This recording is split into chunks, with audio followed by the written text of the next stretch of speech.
Estamos en agosto de 1519. 5 naves van a zarpar desde Sevilla, comandadas por un portugués, Fernando de Magallanes, que estaba al servicio de la corona española. Su misión, encontrar un paso hacia los mares descubiertos al otro lado del Nuevo Mundo, para intentar así llegar a las costas de Asia.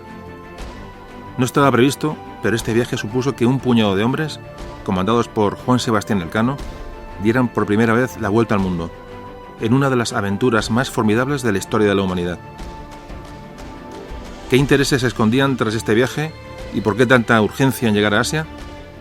Bueno, pues esto es lo que intentaremos contaros en este programa.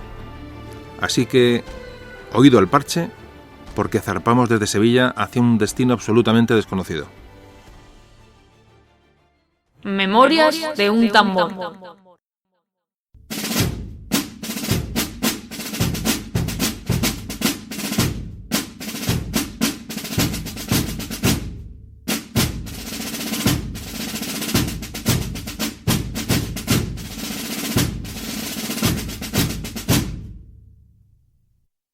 Hola, ¿cómo estáis?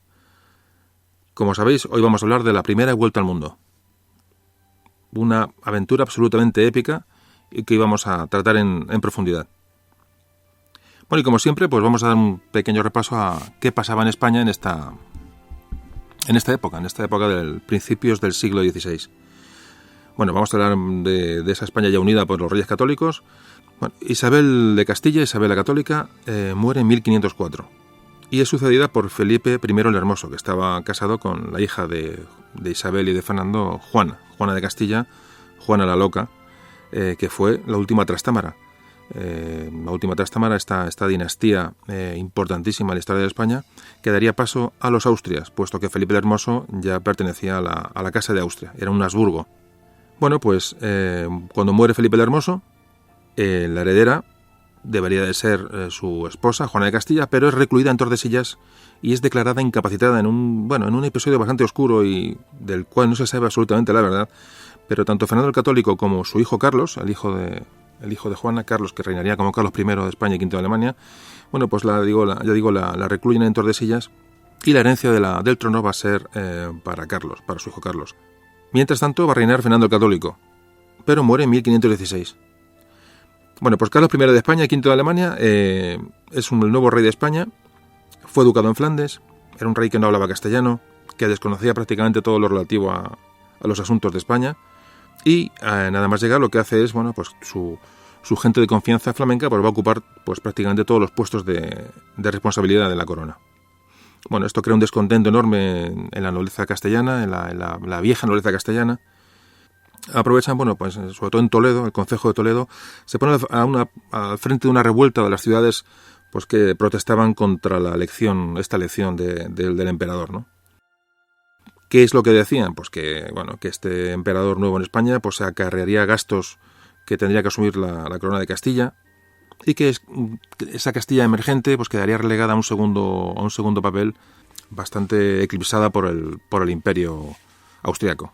Esto va a provocar la famosa guerra de las comunidades, los comuneros, los famosos Bravo, Padilla y Maldonado.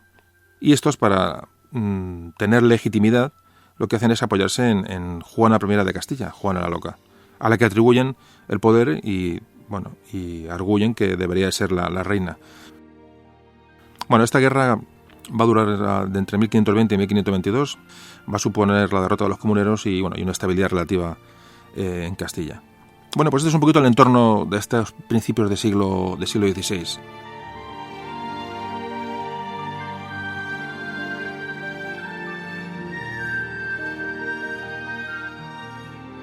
Bueno, pues vamos a hablar de los viajes. Comerciantes europeos durante esta época medieval, sobre todo italianos, genoveses y venecianos, lo que hicieron fue acercar sus barcos a los puertos del este del Mediterráneo, a los puertos egipcios y puertos sirios, y lo que hicieron fue comprar los productos que venían del Extremo Oriente a mercaderes musulmanes. Lo hicieron a través de productos que venían por la ruta de la seda y las especias, pues que llegaban la mayoría desde China. Esta barrera de los estados musulmanes, de estos pueblos musulmanes que estaban entre medias de Asia y Europa, que hacían de alguna manera de intermediarios y de bloqueo y encarecían los productos que llegaban desde Oriente, fue rota por el imperio mongol de Gengis Khan. Al controlar Gengis Khan esos territorios que enlazaban Asia con Europa, esta intermediación musulmana pues desapareció. Se hizo un corredor que desde el siglo XIII hasta el siglo XIV, más o menos, pues haría que comerciantes europeos se acercaran a Asia, como es el caso de Marco Polo, el famoso Marco Polo.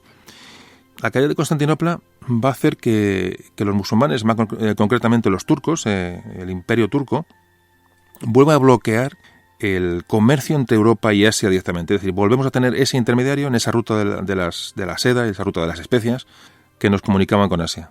Y supone, pues lógicamente, un encarecimiento enorme de todos estos productos. Y vamos a hablar concretamente de las especias. Las especias que son el origen, digamos, de este programa y de este viaje famoso de Magallanes y del Elcano. Fijaos, la seda, desde luego, era muy codiciada, pero sobre todo lo que en aquella época concreta demandaba Europa eran las especias. Pero fijaos que durante siglos esa palabra solamente hacía referencia a hierbas que venían del Extremo Oriente, y sobre todo las que llegaban de unas islas llamadas Molucas, o llamadas islas de las especias o islas de la especiería.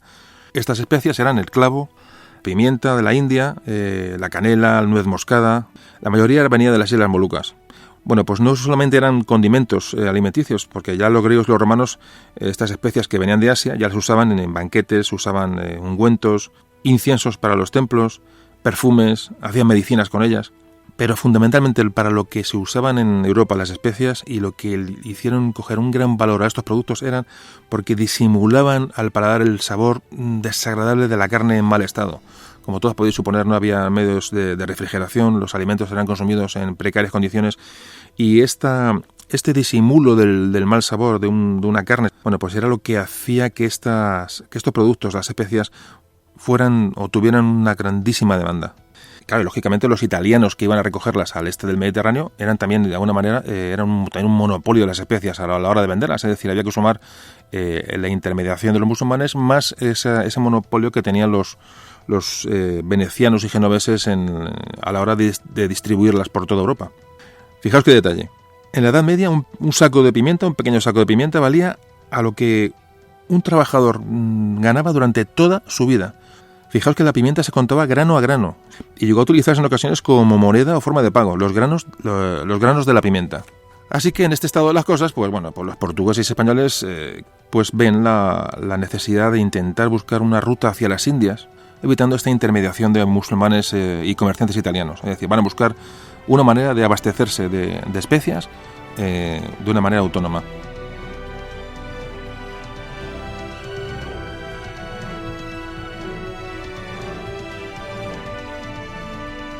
Así que los portugueses van a comenzar a bordear África y Cristóbal Colón va a hacer ese mismo servicio a la corona de Castilla, pero hacia el oeste. Es decir, se intuía que por el Atlántico se podía llegar directamente a las costas de Asia y encontrar las famosas islas de las especias.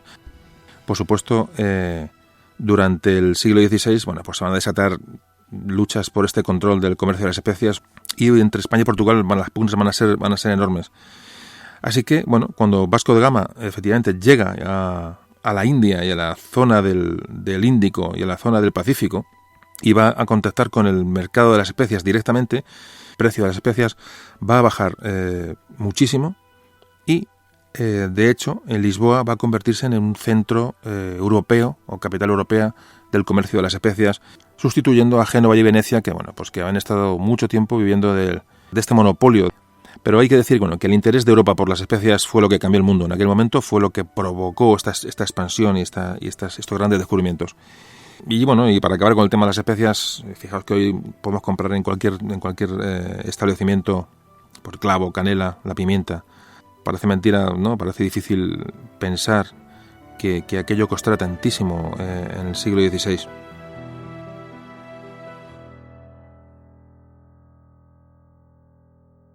Bueno, pues vamos a hablar de los primeros viajes, que fueron realizados por los portugueses. Esta introducción es básica para entender el tema del que vamos a hablar hoy. Como decíamos, Portugal tomó una ventaja grande al acabar antes la Reconquista, y ya durante la segunda mitad del siglo XV, muchas expediciones portuguesas fueron avanzando hacia el sur, hacia África, y encontraron la posibilidad de llegar a la India, llegar a China, rodeando África. Y mientras estaban preparando la expedición de Vasco de Gama, que digamos que es el que llegará a la India, llegan noticias a Portugal de que un tal Colón, bueno, que ellos conocían, había descubierto una tierra nueva, un nuevo mundo en 1492. Claro, ahí empieza un poco el miedo portugués, es decir, hasta qué punto Colón no ha llegado a una zona de especias, a una zona, digamos, de Asia. No, nadie sabía qué tierra había tocado Colón. Y empieza, bueno, pues una carrera veloz por ver quién contacta antes con las tierras de las especias. Hay que decir que el rey de Portugal, Juan II, lo que hace es reclamar todos los descubrimientos que hizo Colón, puesto que los considera al sur de las Islas Canarias. Hay que decir que en el tratado de Alcasovas, un pacto previo entre la Corona de Castilla y Portugal, se hace un reparto, digamos, de los descubrimientos que se harían en el futuro, y se traza una línea, un paralelo que pasa por las Islas Canarias, y se dice que todo lo que haya al sur de ese paralelo va a pertenecer a Portugal, y al norte de ese paralelo pertenecerá a España. Y claro, Juan II de Portugal, en cuanto a su derecho, dice que las tierras descubiertas por Cristóbal Colón pertenecen a Portugal. Bueno, aquí empieza una pugna enorme. Bueno, ¿qué pasa con los viajes? ¿Qué pasa con esta época de viajeros y de descubrimientos? Bueno, no era nuevo, desde luego. Ya fijaos que desde la antigüedad los clásicos ya en Europa decían que estaban convencidos de la forma esférica que tenía la Tierra. Y esta opinión la tenían también los pensadores cristianos durante la Edad Media. Si los portugueses habían llegado a la India por el este, bueno, pues no era absurdo que los españoles se pudiera llegar a la misma China, a la misma India por el oeste. Colón lo que hizo fue intentar presentar al rey de Portugal su plan, y no le gustó. Es decir, el rey portugués ya tenían la ruta de África bastante avanzada, y prefirió tomar la seguridad que ya tenía con los viajes de sus descubridores por bordeando África. Así que Colón lo que dijo, bueno, vale, no me queréis aquí, pues me voy a España, y se pasó a nuestro país para presentar su proyecto a los Reyes Católicos. Hay que pensar que los planes de Colón fueron en principio rechazados por los Reyes Católicos, no fue nada sencillo. Fijaos que los asesores de los Reyes Católicos decían, fijaos qué argumentos. Claro, que al cruzar el Ecuador, si la Tierra era esférica, se caería hacia abajo, es decir, que luego sería muy difícil volver cuesta arriba hacia la península. Fijaos qué planteamiento. O que en el otro lado del mundo, si la Tierra era redonda, pues digamos que la gente se caería, es decir, estarían boca abajo. Claro, hoy es una cosa que nos hace gracia, pero en aquella época, desde luego, eran planteamientos absolutamente válidos.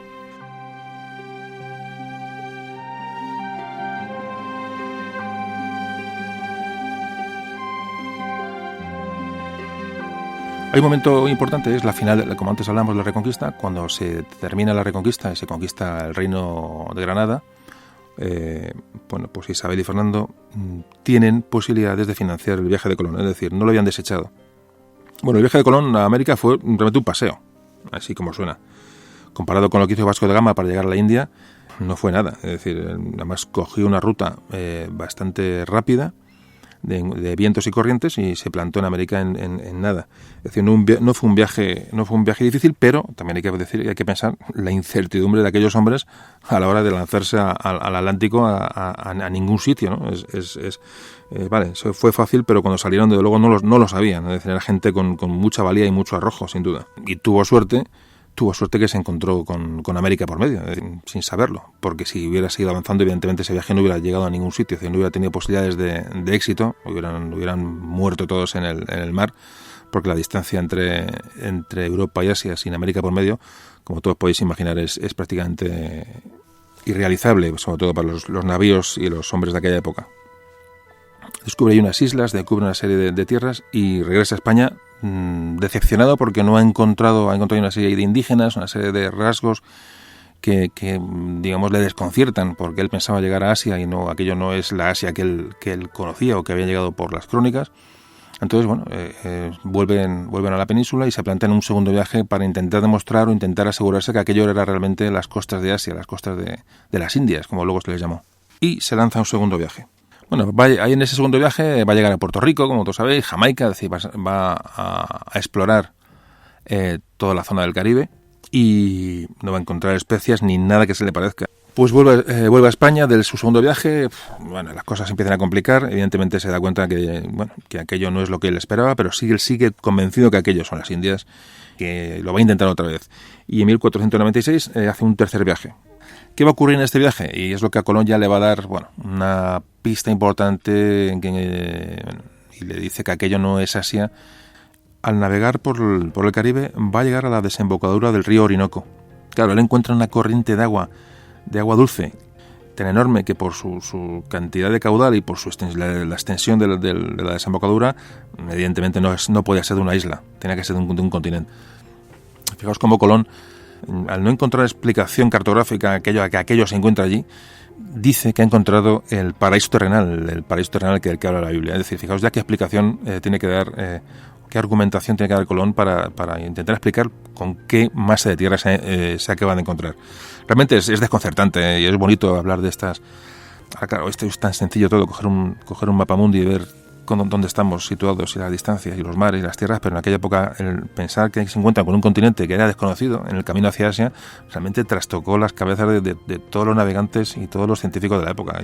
Es apasionante el tema. A la vuelta de este tercer viaje, pues hay una serie de problemas.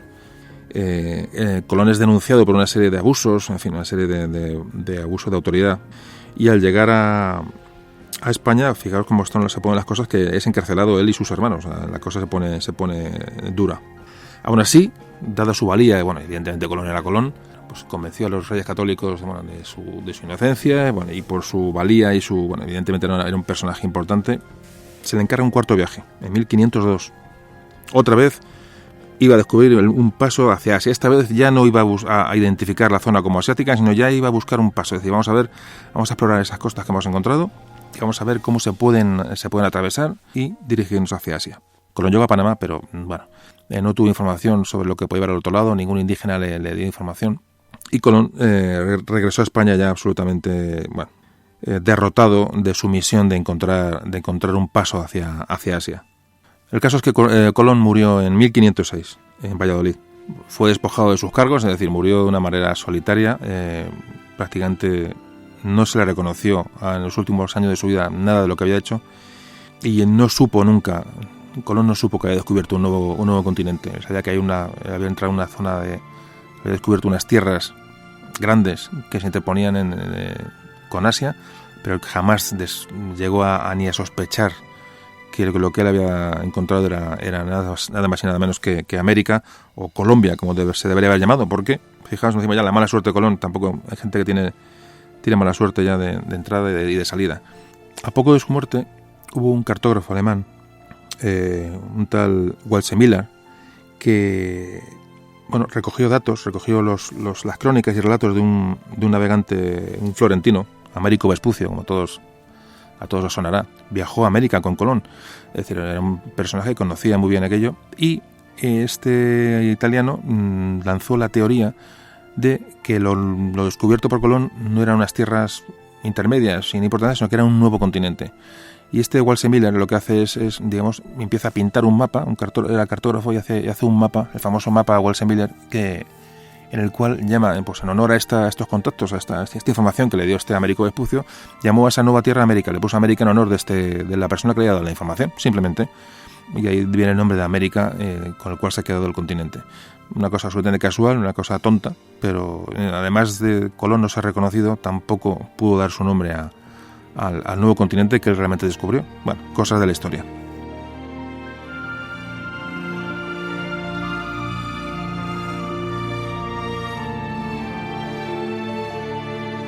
Le hemos tocado muy por encima, de hecho aquí esto se le puede dedicar un monográfico absolutamente de horas hablando de los viajes de Colón, pero nunca se sabe. De momento hemos dado un bañito para que nos ubiquemos en el tema de hoy, con lo cual empezaremos ya dentro de muy poco, propiamente con el viaje de Magallanes y el Cano.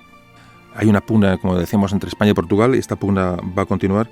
De hecho, años antes de la muerte de Colón, la tensión que hubo entre España y Portugal era tremenda, porque lo que se estaba descubriendo ya se estaba viendo que no era cualquier cosa. Pues esto va a llevar, como digo, unas enormes tensiones que llevaron a una petición de intermediación del Papa, tanto de España como de Portugal. Y esto se va a plasmar en el Tratado de Tordesillas en 1494. Importantísimo el Tratado de Tordesillas. Muy importante porque va a suponer la división de las tierras conquistadas entre España y Portugal a partir de un meridiano imaginario.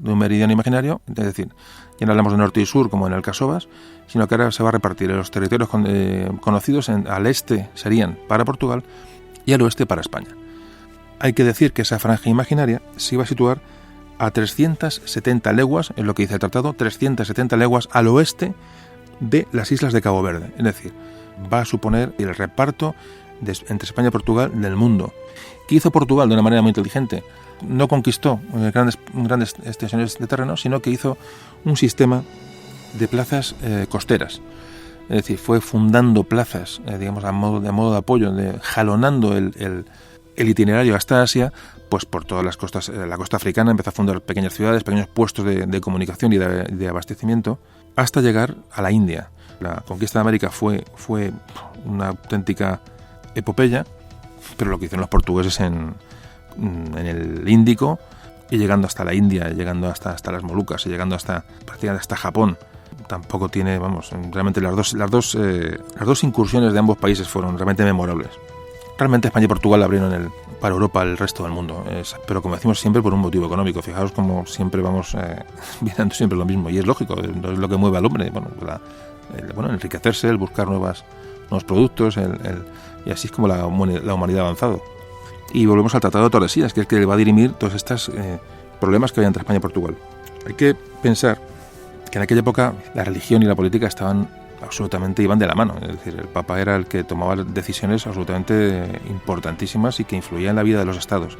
Y como decimos, el Tratado de Tordesillas lo que va a hacer es aclarar el Tratado de Alcasovas, que era anterior, y va a dejar, de alguna manera, libre el camino a Portugal para que navegue hacia África, es decir, al este de ese meridiano. Portugal se queda con su ruta africana y España se queda con su zona descubierta en América. Pero en 1513, ¿qué ocurre? Pues que un tal Vasco Núñez de Balboa, un extremeño, con informaciones de muchos indígenas de la zona, hay que pensar que este Vasco Núñez de Balboa fue encargado, digamos, de investigar la zona del Istmo de Panamá, es decir, la zona más estrecha que divide el Atlántico, o separa el Atlántico y el Pacífico, y tenía informaciones de algunos indígenas que le decían que había un gran mar al otro lado de lo que ellos conocían.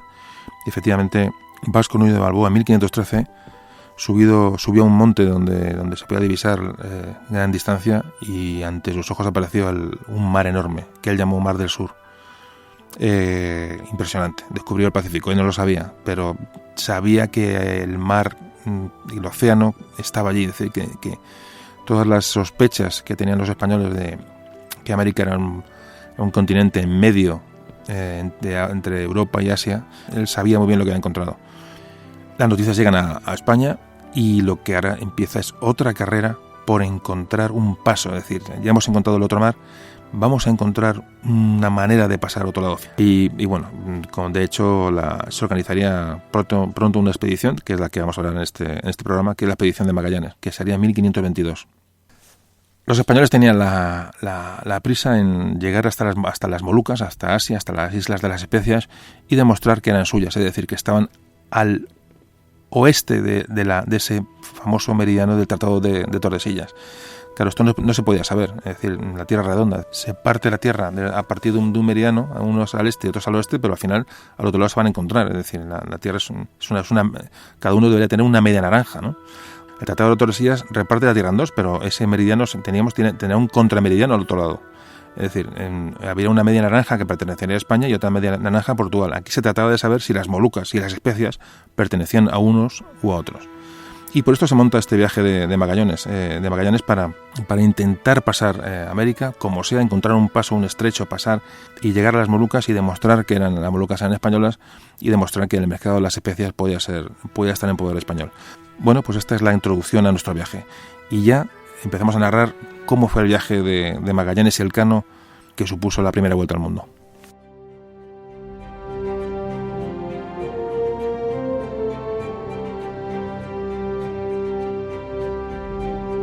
El rey Carlos I de España va a encargar esta expedición a Fernando de Magallanes. Hay que decir que estamos hablando de 1500, este viaje se inicia en 1519, Pero pocos años antes, en 1515, ya se había intentado un viaje parecido que lo llevó a cabo Díaz de Solís. Díaz de Solís intentó buscar un paso al otro lado, que comunicara los dos océanos, y no lo encontró. De hecho, murió en la desembocadura del Río de la Plata, lo que hoy es Buenos Aires y Montevideo. Murió atacado por unos indígenas de allí, los mataron a los españoles que desembarcaron, y los supervivientes regresaron a la península, bueno, contando lo que había pasado y hasta dónde habían llegado. Bueno, pues Fernando de Magallanes era un portugués, que era una persona absolutamente experta ya tenía sobre sus espaldas muchísimas expediciones, había participado en expediciones a la India, había combatido en África en multitud de ocasiones. Realmente era más militar que marino, era una persona que bueno, estaba más hecha para la guerra que para la navegación. Estuvo en lo que hoy es Indonesia, donde Portugal tenía digamos, su punta de lanza de sus descubrimientos, y sabía que había especies en las Molucas, es decir, Magallanes llegaron hasta allí, pero las especias llegaban desde las Molucas, a las cuales aún todavía no habían llegado. Y parece ser que fue acusado de vender al enemigo una serie de materiales. Bueno, no está muy claro. Parece que empieza a caer su prestigio.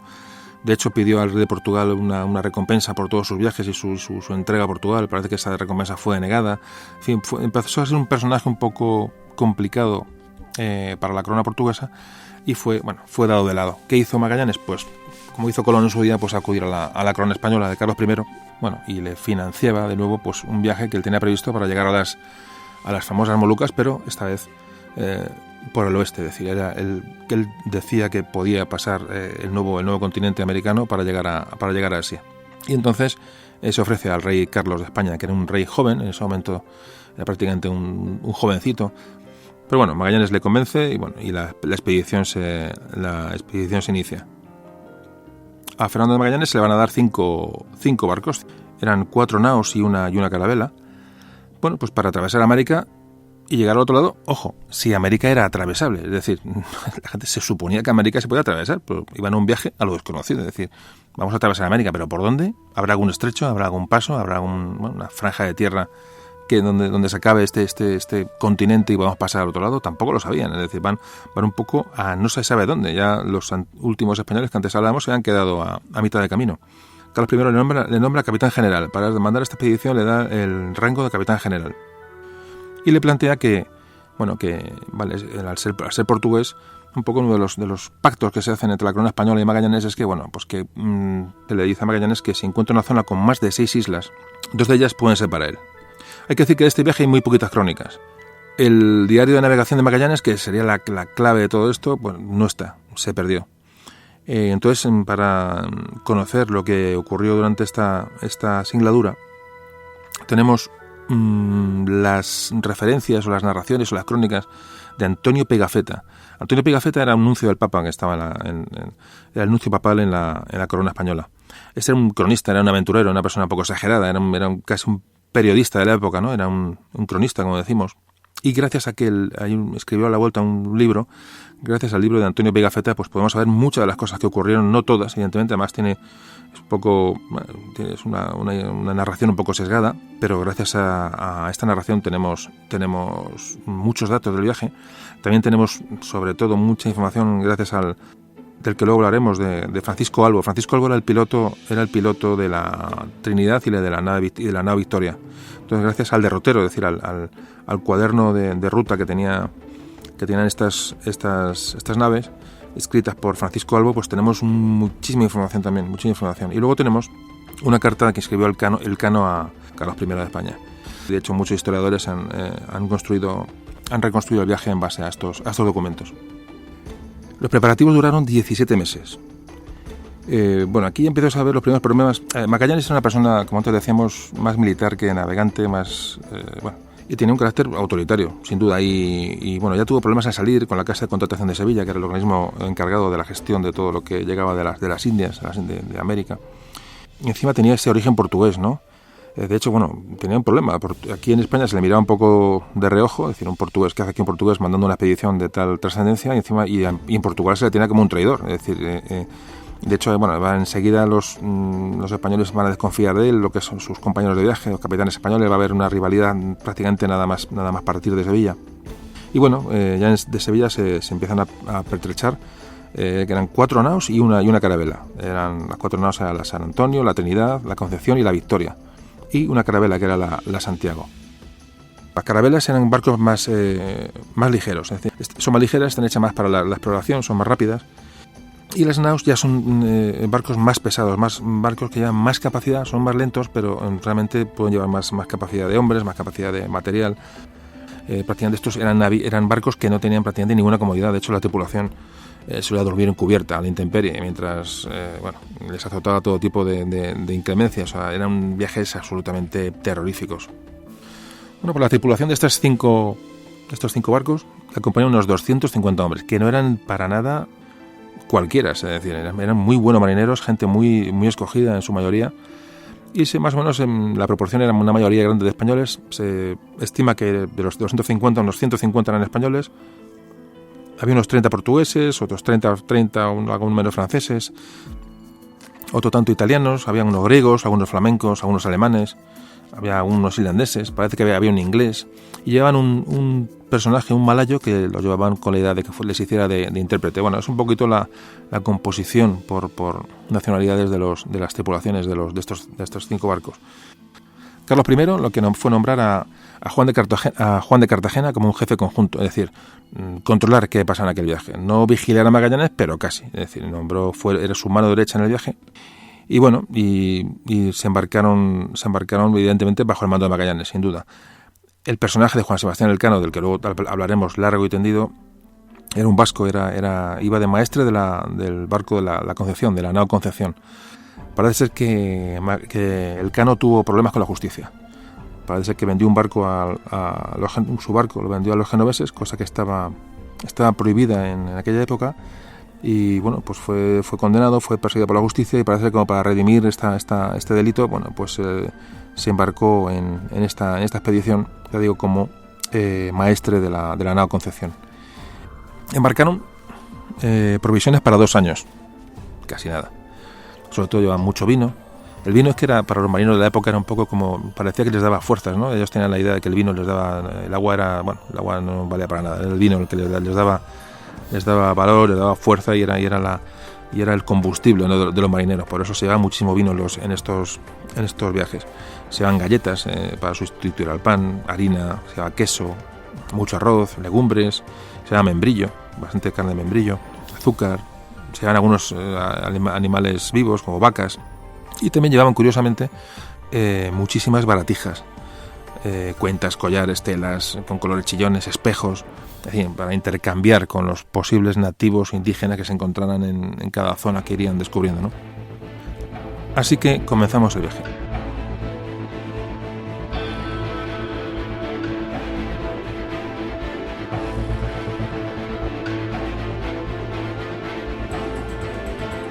La expedición parte de Sevilla en agosto de 1519 y llegaron al puerto de Sanlúcar. Como todos sabéis, que salen por el río Guadalquivir desde Sevilla y desembocan en el Atlántico, en el puerto de Sanlúcar de Barrameda. Parece que en Sanlúcar de Barrameda pasaron un mes. Entonces parece ser que este parón en Sanlúcar se obedece a que, evidentemente, a Magallanes los portugueses le estaban buscando. Es decir, había espías en todos lados y se sabía que la expedición española iba a lo que iba. Entonces los portugueses estaban acechando a esta pequeña flota española que salía en busca del famoso paso. Y parece ser que este parón en Sanlúcar de Barrameda obedece a despistar a los portugueses, a hacer una maniobra de distracción. Y con la nao Trinidad, que era la nao capitana, donde iba Magallanes al frente, pues parten el 20 de septiembre de 1519. Van a recalar en Tenerife, y lo que hacen ya una vez que salen de Tenerife es bordean, en vez de dirigirse directamente hacia el suroeste, para tener un mapa cerca si podéis, dirigirse hacia el suroeste para buscar la costa de lo que es América del Sur, lo que los españoles conocían. Lo que hace Magallanes es bajar hacia el sur, bajar bordeando la costa africana. Evidentemente era una temeridad en cuanto a que los portugueses, era la ruta de los portugueses, es decir, podía haber portugueses por allí y que abortaran la expedición y que atacaran la expedición y que no se puede llevar a cabo, pero parece ser que si los portugueses estaban esperándonos en algún sitio, podía ser en la ruta normal, no en su propia ruta. Es decir, lo que hace Magallanes es bajar pegado a África, suponiendo que los portugueses nunca le iban a esperar por allí, para luego virar hacia el oeste y tomar rumbo a América, ¿no? Y aquí empiezan los problemas ya de Magallanes con sus subalternos, con los capitanes españoles de las otras naos, etcétera. Magallanes no comparte sus órdenes con nadie, es decir, vamos hacia el sur, bordeando cerca la costa africana, con el riesgo que ello conlleva, y la gente, pero no explica nada de nadie, no explica lo que va a hacer, no da señas de nada a nadie, con lo cual, bueno, los españoles dicen, no, este tío nos va a vender, o nos va a traicionar, o bueno, está loco, es decir, empieza a haber una serie de desconfianzas entre los mandos de la flota que son importantes y que más adelante desembocarán en problemas más gordos. A la altura de Sierra Leona, por fin Magallanes se decide a virar hacia el oeste, y pues el resto de todas las tripulaciones y todos los mandos de los demás navíos parece que respiran. Estamos en octubre de 1519. Se van a topar con unas calmas enormes, unas calmas ecuatoriales que van a estar 20 días prácticamente con viento contrario y tienen que arriar las velas para no retroceder. Y empiezan a achacar, ya lógicamente cuando las cosas no van bien, después de ese retraso, de esas maniobras de Magallanes, bajando por la costa africana y tal, y la falta de información que da a su gente, pues ya empieza a crearse un estado de descontento entre las tripulaciones y los mandos. Hasta el punto que al final Magallanes convoca un consejo. En este consejo, en una de estas calmas, van los capitanes de las otras naves a la suya, es decir, este famoso Juan de Cartagena, el enviado por el rey para vigilar la expedición. Y en esta reunión se produce pues lo que tenía que producirse, saltan las chispas. Es decir, pero ¿cómo sea la cosa que Juan de Cartagena parece ser que tiene una discusión no acalorada, sino mucho más con Magallanes, y no sabemos qué le dice, o qué le hace, o qué le insinúa, que Magallanes ordena poner unos grilletes a Juan de Cartagena, ojo lo que estamos hablando, y le declara preso. Bueno, pues ante la estupefacción de todos los capitanes españoles, Juan de Cartagena es detenido y llevado al barco donde él venía, preso. Imaginaos ya la situación que estamos en octubre, prácticamente está empezando el viaje y fijaos cómo estamos ya. En noviembre llegan avistan la costa de Brasil. Evidentemente no pueden acercarse. Esa zona de Brasil ya es portuguesa, repito, por el Tratado de Tordesillas, y tienen que navegar pues lejos de la costa, aunque la divisan. Y al final hacen la primera parada en diciembre del 19, 1519. ¿Y dónde van a parar? Pues fijaos, en un lugar llamada la Bahía de Guanabara. Bahía de Guanabara, que hoy es Río de Janeiro. Fijaos qué sitio para parar. Y avanzado enero van a llegar por fin a la desembocadura del Río de la Plata. Fue el famoso sitio donde los españoles desembarcaron. La expedición de Solís llegó y ahí murió. Parece ser que se lo comieron los indios ahí. Se lo comieron literalmente. Entonces ahora mismo estamos en el punto conocido más lejano. Es decir, Magallanes y su expedición han llegado al lugar más lejano que conocían los hombres europeos a lo largo de toda la historia. A partir de entonces es un viaje a lo desconocido.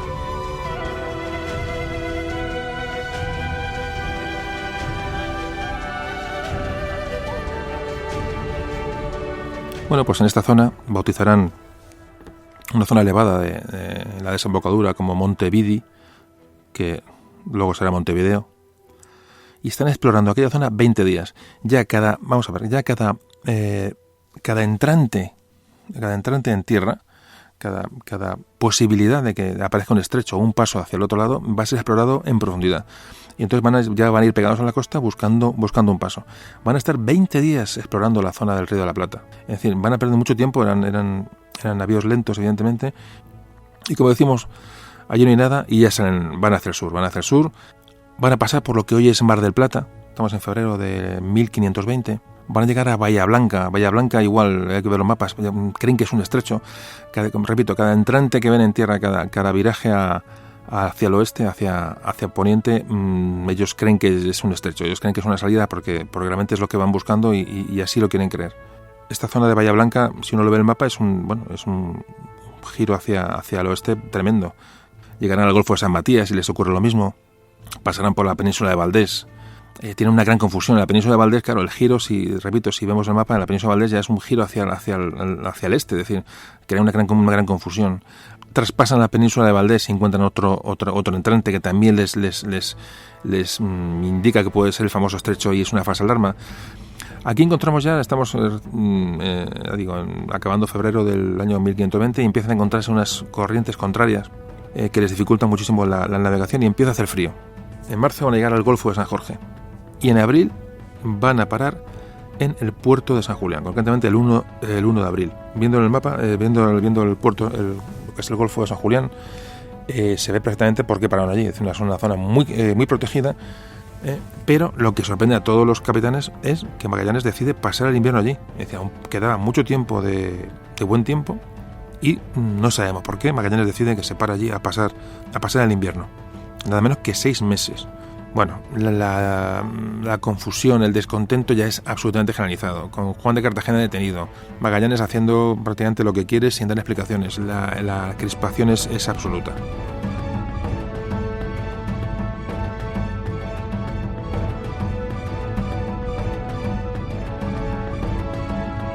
Y aquí en el puerto de San Julián es donde se desatan las hostilidades. Juan de Cartagena es liberado por un capitán español. Abordan una de las naos del acuerdo de Magallanes. Entonces nos encontramos con que los rebeldes han hecho con tres barcos y Magallanes tiene 2. Digamos que le son fieles en este pequeño motín. Y Magallanes parece que accede a pactar con los que a escuchar a los que se han rebelado y escucharle a atenderles. Un momento que Magallanes, que es muy inteligente, monta otra emboscada y cuando están reunidos los capitanes en el barco de la reunión, manda una serie de botes, una serie de hombres y reduce a los rebeldes, los reduce, entre ellos a Juan de Cartagena. Pues todos los conspiradores, entre ellos Juan Sebastián Elcano, fueron detenidos. Fueron condenados a muerte 44 hombres. Pero claro, no podían quitarse de en medio a una gran parte de las tripulaciones y de los mandos. Entonces decidió Magallanes, iba a dejar a los insurrectos, les medio perdonaba, pero a Juan de Cartagena y a uno de los frailes que iban en el viaje no les perdonó y les abandonó en una isla cercana a este puerto, este Golfo de San Julián. Les abandonó en una isla sin víveres y sin pertrechos y sin nada, abandonados a su suerte. Imaginaos el ambiente que reinaba en la expedición. Si Magallanes se había cargado al representante del rey, pues imaginaos lo que puede hacer con el resto. Bueno, pues Juan Sebastián Elcano salió bien de esta, aunque era uno de los que se rebelaron. Y bueno, la cosa continuó por el bien de todos, con cada uno en su puesto. Bueno, pues esto estuvo a punto de dar al traste con la expedición. Afortunadamente, pues la cosa continuó. Y Magallanes, estamos en mayo, envía a explorar por delante a la carabela. Bueno, mientras están allí esperando a que pase el mal tiempo. Y la carabela Santiago va a encontrar un golfo y otra vez vuelve a aparecer la esperanza. Pero no. Un golfo, le llamarán un Golfo de Santa Cruz. Pero con nada más encontrar este golfo y cuando se deciden a volver al puerto de San Julián, pues hay una tormenta enorme y la carabela encalla. Toda la tripulación salta a tierra y sobreviven como pueden. Van a estar 3 meses prácticamente, ya les dan por perdidos en la base española, digamos, se les da por perdidos a toda esta gente, pero van a sobrevivir cazando focas. Fijaos la cuestión. El frío ya es grande y no se sabe muy bien cómo sobreviven, pero sobreviven. Hasta que 2 voluntarios se arriesgan a decir, vámonos a pie hasta San Julián. Imaginaos el recorrido. Atravesando lo que no está escrito, van a llegar hasta el Golfo de San Julián y van a pedir ayuda a Magallanes. Automáticamente Magallanes, seguimos en mayo de 1520, Magallanes sigue zarpa de allí a socorrer a la carabela. Y aunque puede salvar a los tripulantes, los embarca, la carabela está prácticamente destrozada y no puede recuperar la Santiago. Nos metemos en agosto, después de haber pasado el invierno a resguardo, nos encontramos con que ya solo nos quedan 4 barcos y aproximadamente quedan unos 220 hombres. Bueno, pues en agosto prosiguen viaje hasta Santa Cruz, hasta el lugar que descubrieron esta gente, que fueron de Manzadilla. Ya han pasado 14 meses desde que salieron de Sevilla y han pasado la mitad del tiempo parados. Y llegamos a octubre de 1520. El 21 de octubre concretamente, una de las naos que va en cabeza ve una entrada hacia hacia el oeste. Y señores, momento crucial, porque ellos no lo saben, pero han encontrado el estrecho. Han encontrado el estrecho que será denominado Estrecho de Magallanes.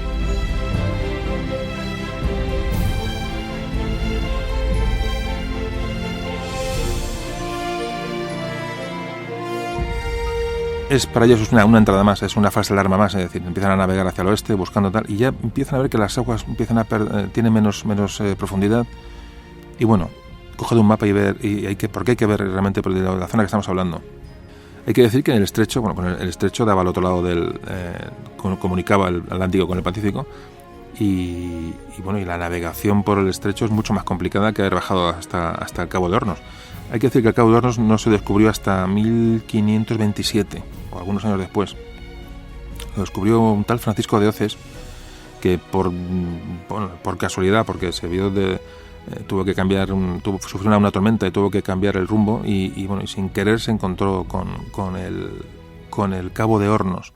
El Cabo de Hornos debe su nombre a un holandés que lo cruzó en 1616, y tiene el nombre de un tal Horn.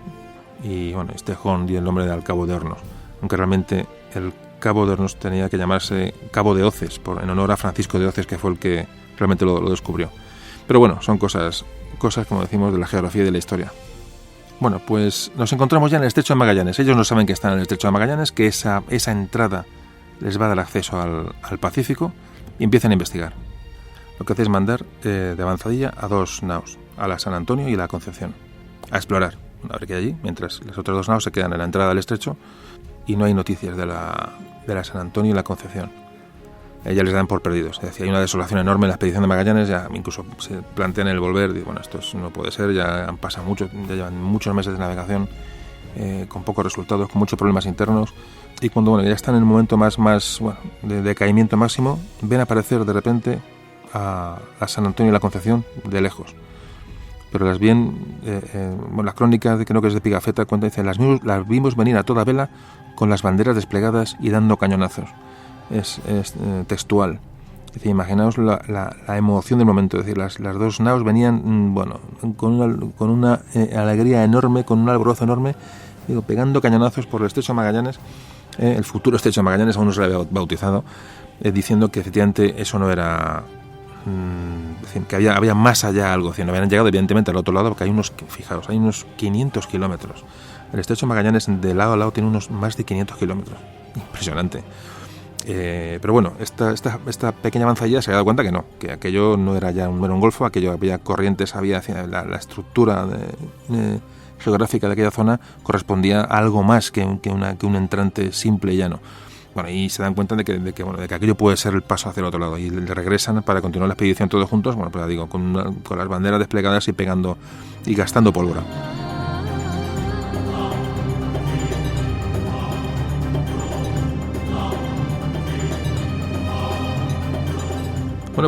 Se internan en el estrecho, y llega un momento que hay una bifurcación. Entonces se van 2 naos hacia un lado y otras 2 hacia otro, y quedan que en 10 días se reunirían en el punto de salida. Por un lado se van la Concepción y la San Antonio, que en su ruta de esta bifurcación se separan ante otra bifurcación. Es que por eso digo lo de los mapas, hay que ver los mapas porque es como se aprecia la dificultad de la expedición. El Estrecho de Magallanes es un laberinto de islas y islotes y de estrechos y de contraestrechos, y que hacen prácticamente que la suerte sea vital a la hora de ponerse a navegar por allí y encontrar el paso hacia el otro lado cuando uno va por primera vez. Y esto fue lo que pasó a Magallanes, realmente, que tuvo bastante suerte. Bueno, el caso es que en estas idas y venidas, se dividen la flota para buscar un paso y otro, quedan luego en retroceder y volverse a encontrar. Y contarse uno a otro lo que había descubierto por una ruta u otra. Parece ser que la San Antonio llegó al punto de reunión previsto, y como no encontró a nadie, decide volverse a España. Hablan de 5 días de búsqueda de los compañeros. Es decir, la San Antonio vuelve al lugar de donde habían quedado, y no ven señales de vida, y tras navegar 5 días buscando al resto de las naos, no los encuentran y deciden regresar a España. Claro, ¿qué ocurre? Vuelven a atrás, y ¿qué iban a hacer toda la gente de la San Antonio? Pues llegar a España, si llegaban, ojo que esa es otra cuestión, llegarían a España y darían la noticia del descubrimiento del estrecho, ya para empezar, con lo cual, bueno, pues parte de lo que es el espíritu de la misión habría llegado a buen puerto. Y además, que es lo que teme Magallanes, podrían acusar a Magallanes de todo lo que había ocurrido durante toda la singladura. Es decir, Magallanes parece que a partir del abandono de la San Antonio de la expedición empieza a recelar. Es una persona que se convierte en una persona más callada, como más triste, más desconfiada. Es decir, Magallanes se imagina que si esa gente que ha vuelto a España cuenta lo que ellos quieren contar, Magallanes se va a ver en un lío gordo, porque sabe que realmente lo que había hecho era bueno, de un autoritarismo, un exceso de autoridad importante.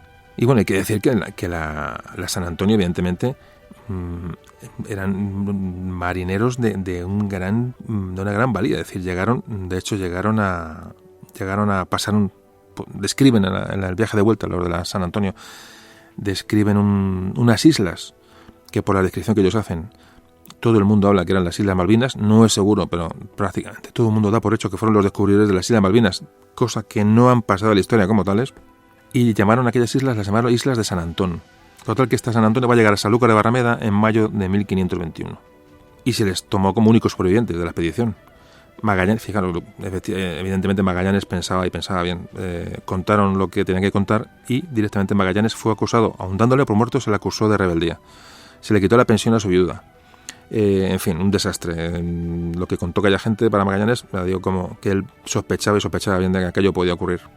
Cuando llegó la San Antonio, nada más llegar a San Antonio, España, lo que hace es a Esteban Gómez, que era su capitán, se le ordenó la búsqueda de un estrecho, ya no por el sur, porque no se sabía si Magallanes había desaparecido o no. Es decir, en la corona española, Carlos I y sus asesores deciden que, bueno, esa expedición queda ahí, tampoco es seguro que hayan desaparecido, han podido cruzar y llegar con noticias algún día. Entonces lo que mandan es al capitán de la nave de la San Antonio, lo que hacen es mandar una expedición para buscar otro estrecho, pero por el norte, esta vez por el norte. Por el norte estamos hablando de que subirá hasta Canadá y bajará hacia el sur buscando otro posible estrecho. Bueno, pues Esteban Gómez descubriría pues Manhattan, por ejemplo. Las descripciones que hacen es de la isla de Manhattan. La primer navegante europeo que recorre aquello, el primer navegante europeo que recorre toda la costa norteamericana, la Florida, en fin, es un gran marino. Aunque bueno, siempre se le ha achacado ese abandono. ¿Por qué ese abandono, no? de la expedición de Magallanes? Pasó la historia con dudas, pero no se le puede discutir la valía como marinero a este Esteban Gómez.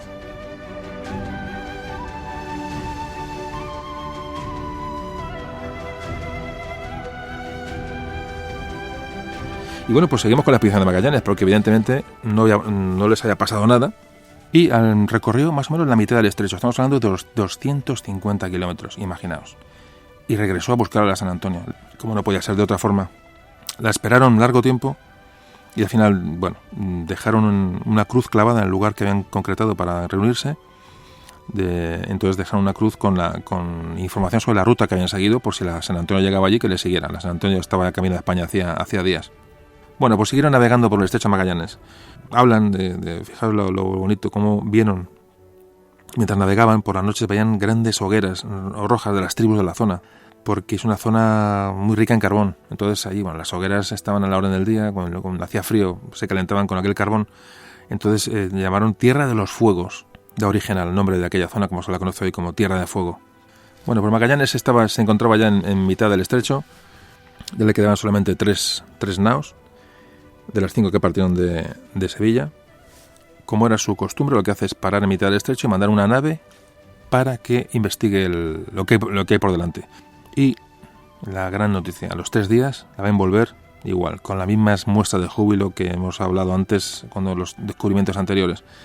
Vuelve esta embarcación diciendo que efectivamente han encontrado un océano al otro lado o un mar al otro lado. Es decir, el estrecho tiene salida. Imaginaos la alegría para esta gente, para lo que es, bueno, pues el objetivo estaba cumplido, han encontrado un paso que va a atravesar América.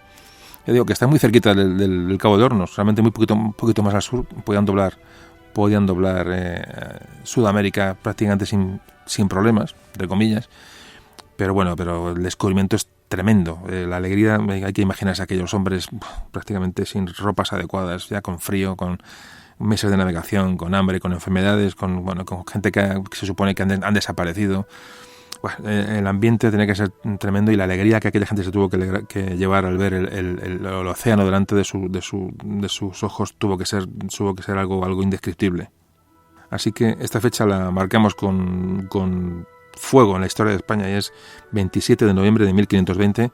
Los españoles ven por primera vez el Pacífico navegándolo. Es decir, Vasco Nuño de Balboa lo había visto antes, pero esta gente lo había logrado atravesar del Atlántico al Pacífico. Una auténtica hazaña y un auténtico paso para la humanidad. Bueno, pues ya estamos en el otro lado y ahora a las Molucas, a por las especias.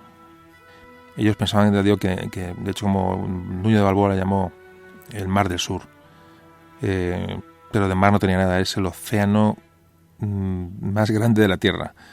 Ocupa una gran parte de la superficie terrestre, este enorme océano, y ellos se disponían a cruzarlo pues pensando que estaban muy cerquita ya de las Indias, muy cerquita de China, muy cerquita de Asia, muy cerquita de las Molucas, de las especias. Bueno, Magallanes lo que hace es ve lo tranquilo que está. Vamos a ver, es una circunstancia excepcional y que ayudó a que la expedición llegara a buen puerto. Es decir, durante este periodo de tiempo el Pacífico fue tranquilo. Fue tranquilo y esto ayudó de una manera decisiva a que esto saliera bien. De hecho, le bautizó como Mar Pacífico, en honor a esa tranquilidad y bonanza de las aguas y los vientos de este océano.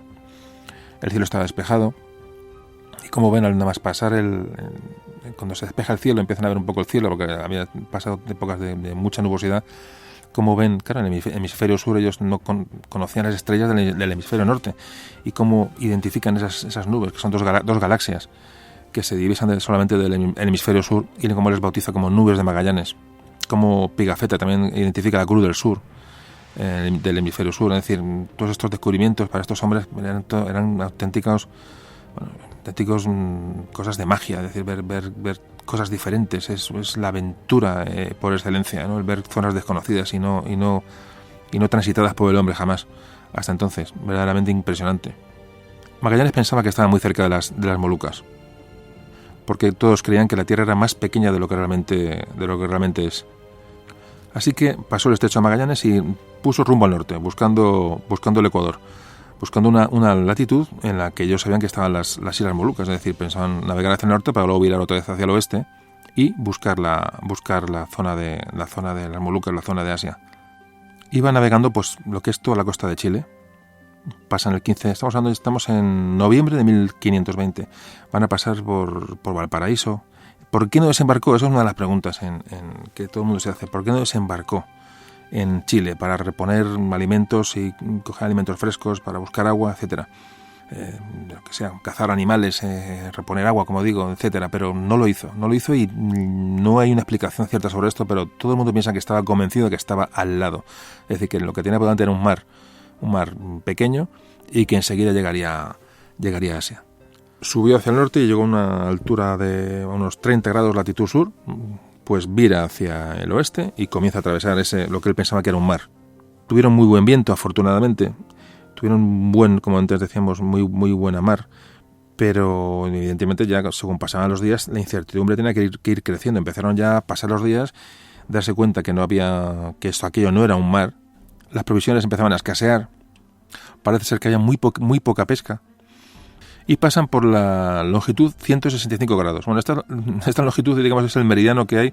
Si uno continúa el famoso meridiano del Tratado de Tordesillas, ahí deberían estar las Molucas, o antes, para que fueran españolas. Todo lo que pasaran hacia el oeste de esa longitud 165 grados ya indicaba que las Molucas no eran españolas, sino que eran portuguesas. Lo cual era, ya de momento, primero, la frustración de que no estaban tan cerca como ellos pensaban, y segundo, saber que por ley las Molucas ya no eran españolas, sino que pertenecían a Portugal, es decir, estaban más allá.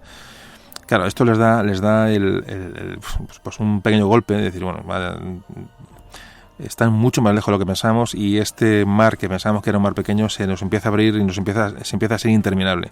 Y había que continuar, ya no podían volver hacia atrás, había que continuar hacia adelante, y las provisiones, como digo, ya prácticamente eran inexistentes.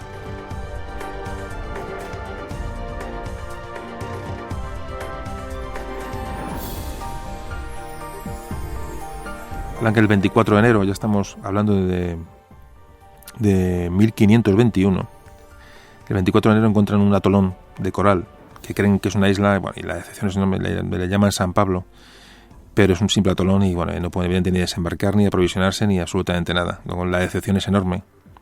Y el 4 de febrero por fin encuentran una pequeña isla, la que denominan Isla de los Tiburones. Se la conoció después como Isla de Flint. Ahí estuvieron 2 días descansando. Y luego las provisiones eran mínimas, lo que pudieron recoger allí, pero por lo menos descansaron, tocaron tierra y pudieron simplemente reparar fuerzas para continuar la travesía. A esta altura es cuando Pigafetta escribe en su diario, textualmente dice: creo que nunca nadie se atreverá a cruzar este océano. No somos los primeros y vamos a ser los últimos o los únicos. Realmente se empiezan a asustar yendo con buen viento.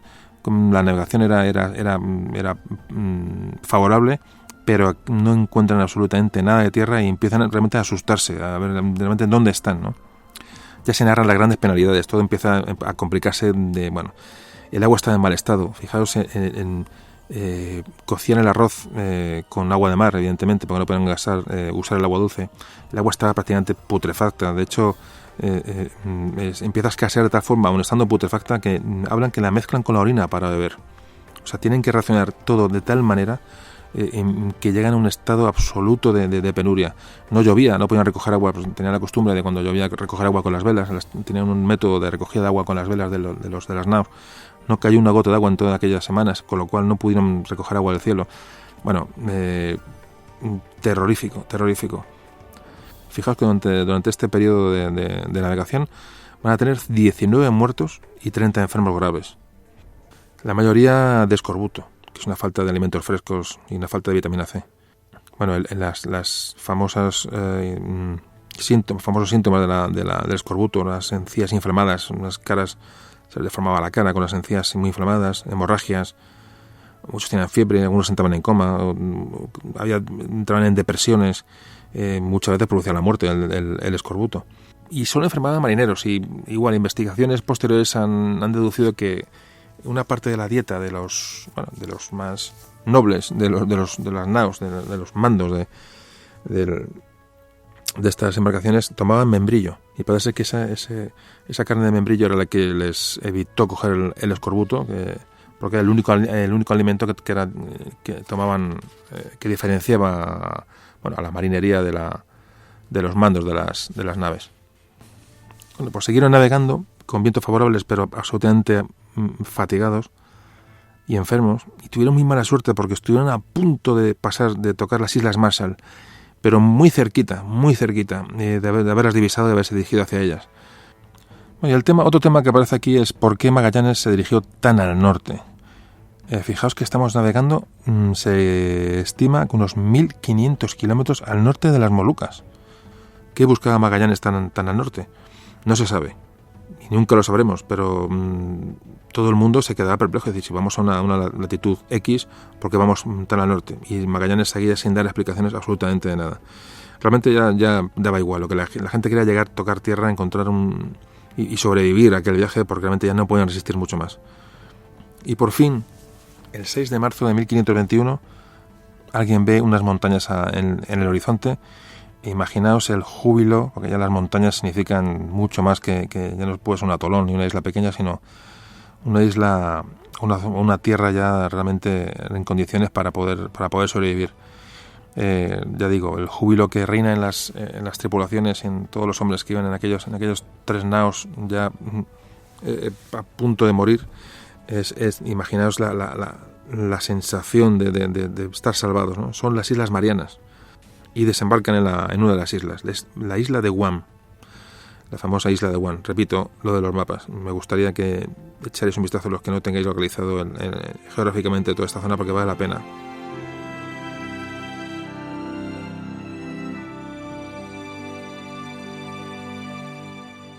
Y allí ven hombres, desembarcan y ven hombres. Describen que son hombres con unas melenas enormes, que van desnudos. Y bueno, hay una serie de cuestiones que tampoco vamos a entrar en ellas, pero cómo parece que se acercan rápidamente con piraguas a las naves españolas, cómo trepan para hacerse con cosas, para quitar cosas de los barcos, pero no en plan violento, sino en plan como muy inocente, ¿no? Y bueno, y como Magallanes, al final tienen que dispararles porque es incomprensible cómo reaccionan aquellos indígenas de la zona, ¿no? Es decir, entonces fijaros cómo le bautizaron la isla de los ladrones. Curioso.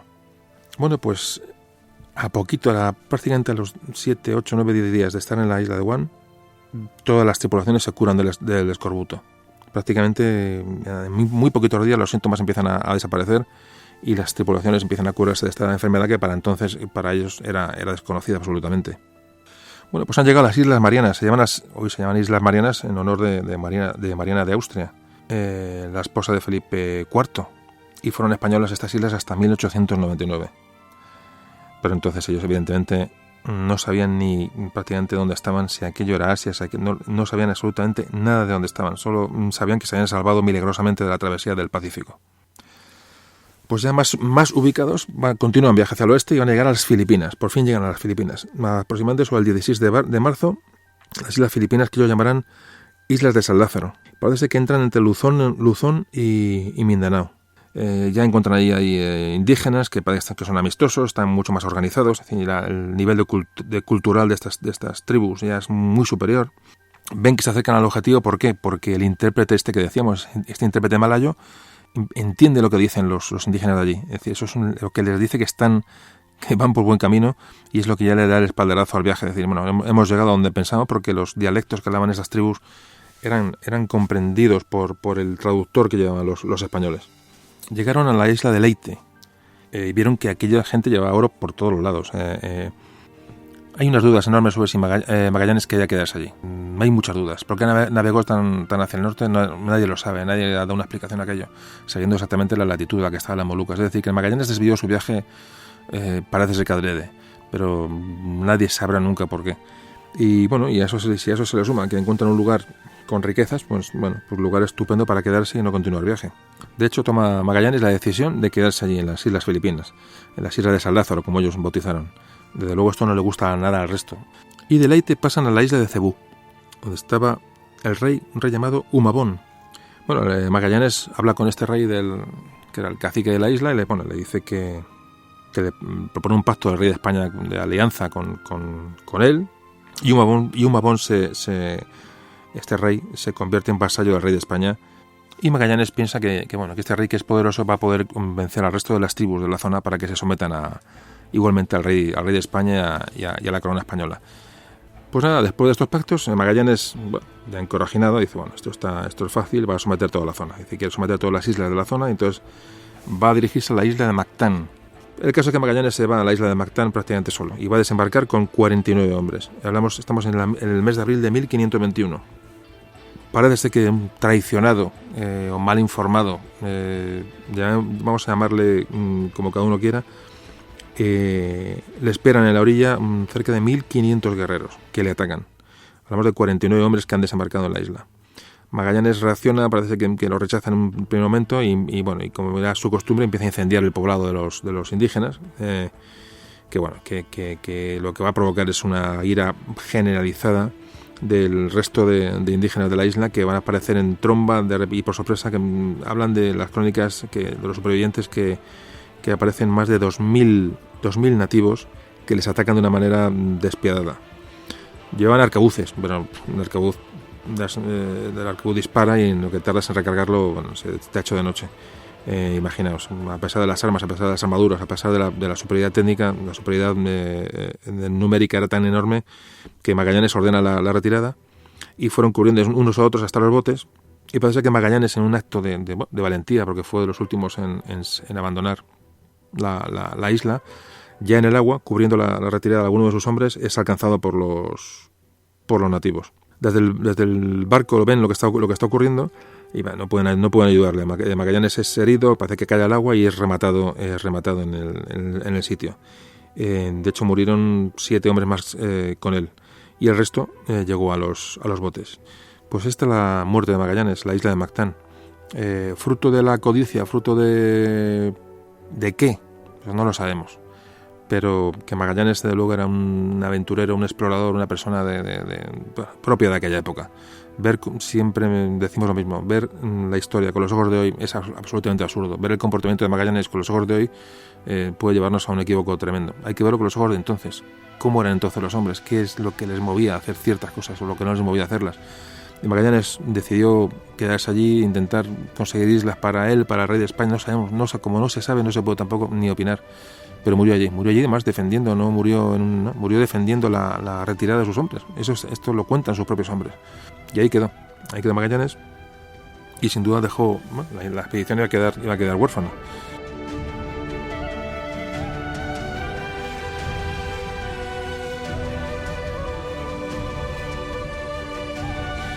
Bueno, pues la expedición prácticamente puede haber fracasado o terminado. Bueno, ahí se nombra un consejo automáticamente, se conoce la muerte de Magallanes y se nombra jefe de la expedición a un cuñado de Magallanes, a Duarte de Barbosa, y a Juan Serrano, otro portugués.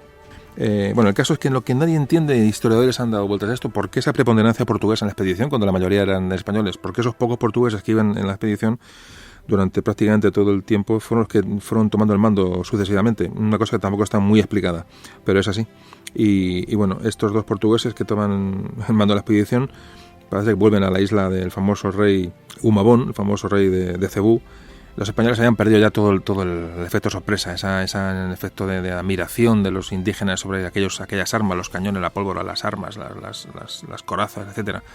Les habían vencido, les habían matado unos cuantos hombres en la isla de Mactán, y ese halo de invencibilidad lo habían perdido. Aún así, este rey de Cebú pues les invita a los españoles, como un acto de desagravio, cortésmente, dice, los invito a una comida de despedida a todos y os vais, y están amigos, puesto que hemos pactado con el rey de España, somos aliados, etcétera.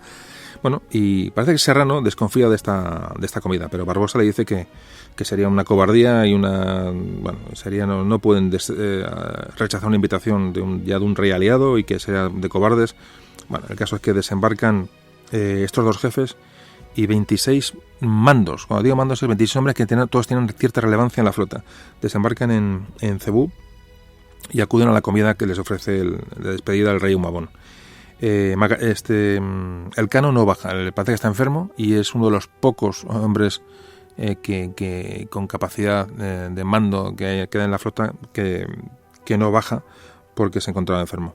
Pues estos hombres bajan, estos dos jefes y 26 hombres, estos 28, la mayoría eran pilotos, eran capellanes, eran maestres, es decir, eran personas de cierta valía. Y Humabón los recibe, los compadece por la muerte de Magallanes, poco menos que se hace culpable, se disculpa, etcétera, tal, y les ofrece unas piedras preciosas como acto de desagravio a los españoles. Y cuando se las ofrece, cuando las saca y los españoles están viendo las piedras preciosas de la manera, imaginaos, con lo puede ser aquello de sorpresa. En ese mismo momento son atacados, empiezan a salir de todas las partes indígenas, indios, nativos, como queramos llamarlos, y son masacrados. Son muertos todos menos un tal Juan López Carballo. Juan López Carballo, que parece que se olió la tostada. No le gustó la cuestión y parece que llegó un poco más tarde, se retrasó, iba en un bote que iba a retrasar. No se sabe muy bien, pero solo logra regresar a las naos, a las 3 naos que quedaban. Solo llega este hombre, Juan López Carballo. Los demás son muertos en la isla de Cebú. Horrible. Se ha perdido Magallanes, se han perdido gran parte de los mandos de la pequeña flota y le quedaba todavía mucho por recorrer.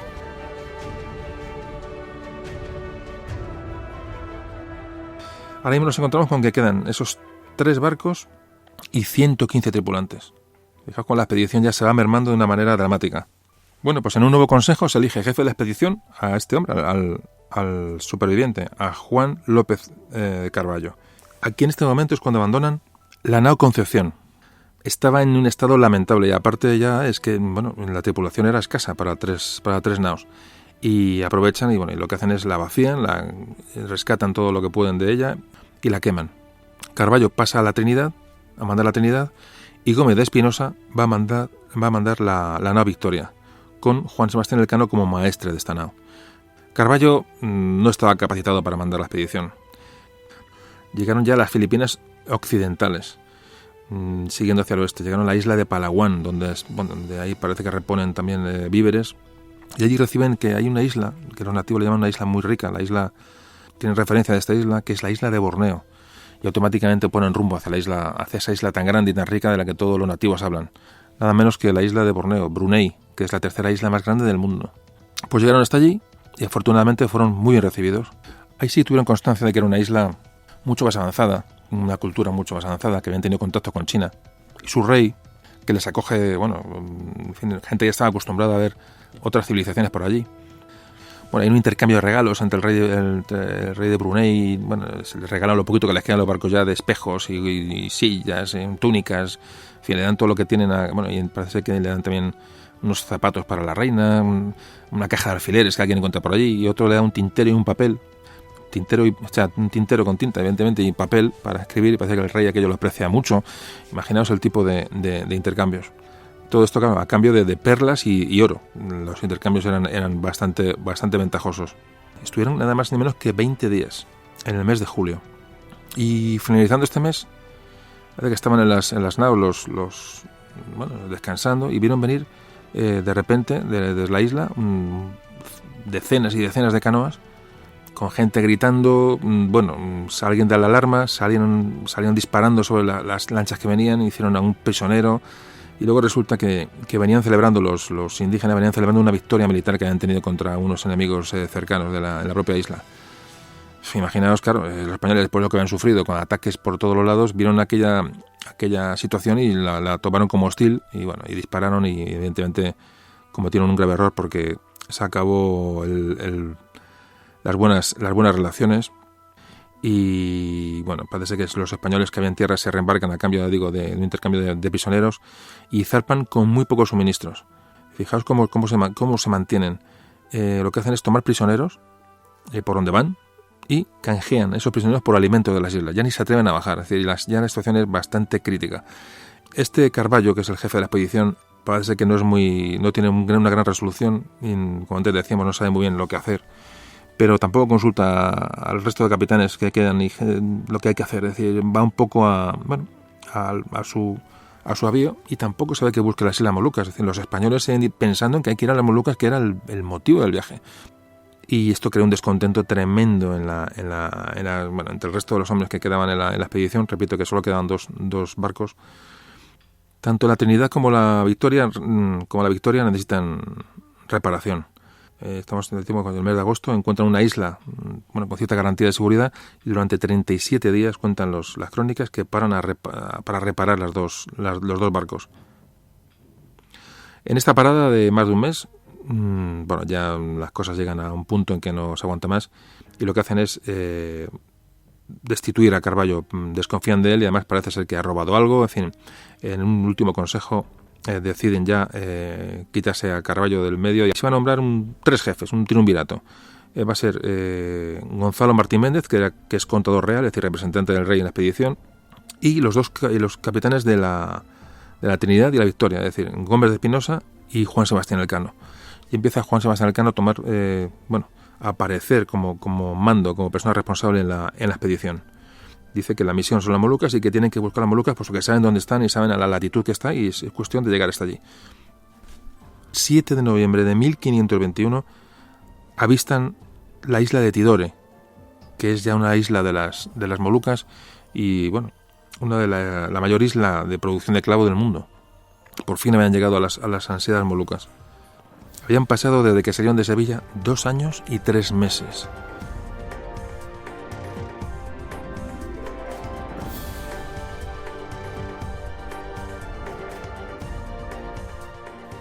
Allí les contaron y se dieron cuenta que las Molucas no eran, como se pensaban, 5 islas. Eran casi 30. Pues lo que hoy es Indonesia. Allí, en esta isla de Tidore, fueron recibidos por el rey Al-Mansur. Al-Mansur, ya de una influencia árabe clara. Pues este Al-Mansur o Almanzor, este rey de la isla de Tidore, la alegría que le dio ver a españoles allí fue enorme, porque a los portugueses ya los conocía, y a los árabes ya los conocía, y lo que él quería es esta garantía de seguridad, y lo que ve que los españoles pueden ser esa garantía de seguridad. Es decir, alguien que puede expulsar allí a los portugueses y los árabes, que lo que no hacen más que expoliar la isla, ¿no? Y les acogen y de una manera increíble. Se les proporciona a los españoles terreno para fabricar ahí unos pequeños almacenes, y empezaron a hacer acopio de clavo. Sabían los españoles que la noticia de que andaban por allí les iba a llegar a los portugueses tarde o temprano, y entraron las prisas aunque el rey de Tidore lo que hizo es presionar para los españoles para que se quedaran durante todo el tiempo. Les propuso, fijaos, les propuso llamar a la isla de Tidore, llamarla Castilla. Ya no sabía qué hacer el hombre para que los españoles no se marcharan de allí. Y nada, y el Cano le dice que sí, que la quieren mucho, que es maravilloso todo, pero que ellos se van a llevar el clavo para enseñarlo en España, en Castilla, y que volverán con refuerzos para quedarse allí. Intenta convencer al rey de esta isla para que no se quede muy triste. Y en noviembre empiezan a cargar las naves ya de clavo. Estamos en el mes de noviembre de 1521. Y en diciembre zarpan las dos naos, ponen rumbo al oeste. Por fin han llegado a las Molucas. ¿Y por qué no vuelven por donde han venido? Pues tampoco se sabe. Pero el Cano opta por seguir la ruta del oeste. Y cuando llevan unos días de travesía ya dirigiendo hacia el oeste, la Trinidad empieza a hacer agua. Pero cuando hacemos agua es que se empieza prácticamente a hundir. El Cano dice que la Trinidad vuelva a la isla de Tidore, donde está nuestro amigo el rey amigo, y que se repare y vuelva a España por el este, es decir, por el Pacífico, y que se dirija hacia Panamá. Y la Victoria lo que haría sería partir de donde estaba y seguir hacia el oeste. Aquí está claro por qué el Cano opta por irse por el oeste y manda a la Trinidad por el este. Es decir, el Cano quería dar la vuelta al mundo. Son personas, eran aventureros de verdad. Y Juan Sebastián Elcano ve la oportunidad de decir, pues podemos dar la primera vuelta al mundo. Él es consciente de dónde está y de lo poquito que le falta del tramo que le falta para concretar la hazaña. Y lo que hace es asegurar que la Trinidad no tenga problemas de navegación, la manda hacia una zona amiga, a cruzar otra vez el Pacífico, que se dice pronto, y él seguir por el oeste. Hay que decir que la Trinidad no consiguió su objetivo. La Trinidad fue reparada en la isla de Tidore. Parece que dejan un pequeño fuerte, descargan la artillería en la isla de Tidore, hacen un pequeño fuerte, dejan ahí una decena de españoles al mando al cargo de aquel fuerte, y ellos parten hacia Panamá. Pero tienen que darse la vuelta porque es imposible la navegación con el barco empieza a hacer agua. Tienen unas dificultades terroríficas y deciden volver. Solo que a la vuelta, cuando se acercaron otra vez a las Molucas, son capturados por unos navíos portugueses. La Trinidad se hundió. Durante ese viaje, fijaros las penalidades, hemos dicho que se tuvieron que dar la vuelta, pero antes de darse la vuelta sufrieron lo indecible también la Trinidad. Murieron 40 hombres en este intento de llegar hasta Panamá. Y son capturados, los supervivientes son capturados por los portugueses llegando a las Molucas. Murieron casi todos, hay que decir, porque les condenaron a trabajos forzados. Solo volverían 3. En 1527, 3 fueron repatriados a España de aquella expedición de la Trinidad. Fijaos qué desastre.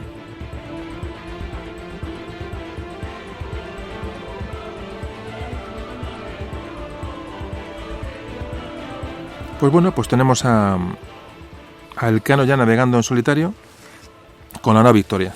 Ya de los 5 barcos que zarparon de Sevilla, ya solo nos queda uno. Algunos historiadores han quitado importancia al regreso del Cano.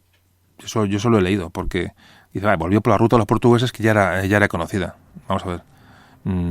Tuvo que evitar la ruta de los portugueses a toda costa. Es decir, los portugueses ya hemos visto cómo se la gastaban con los españoles si nos cogían navegando por zonas que no eran nuestras.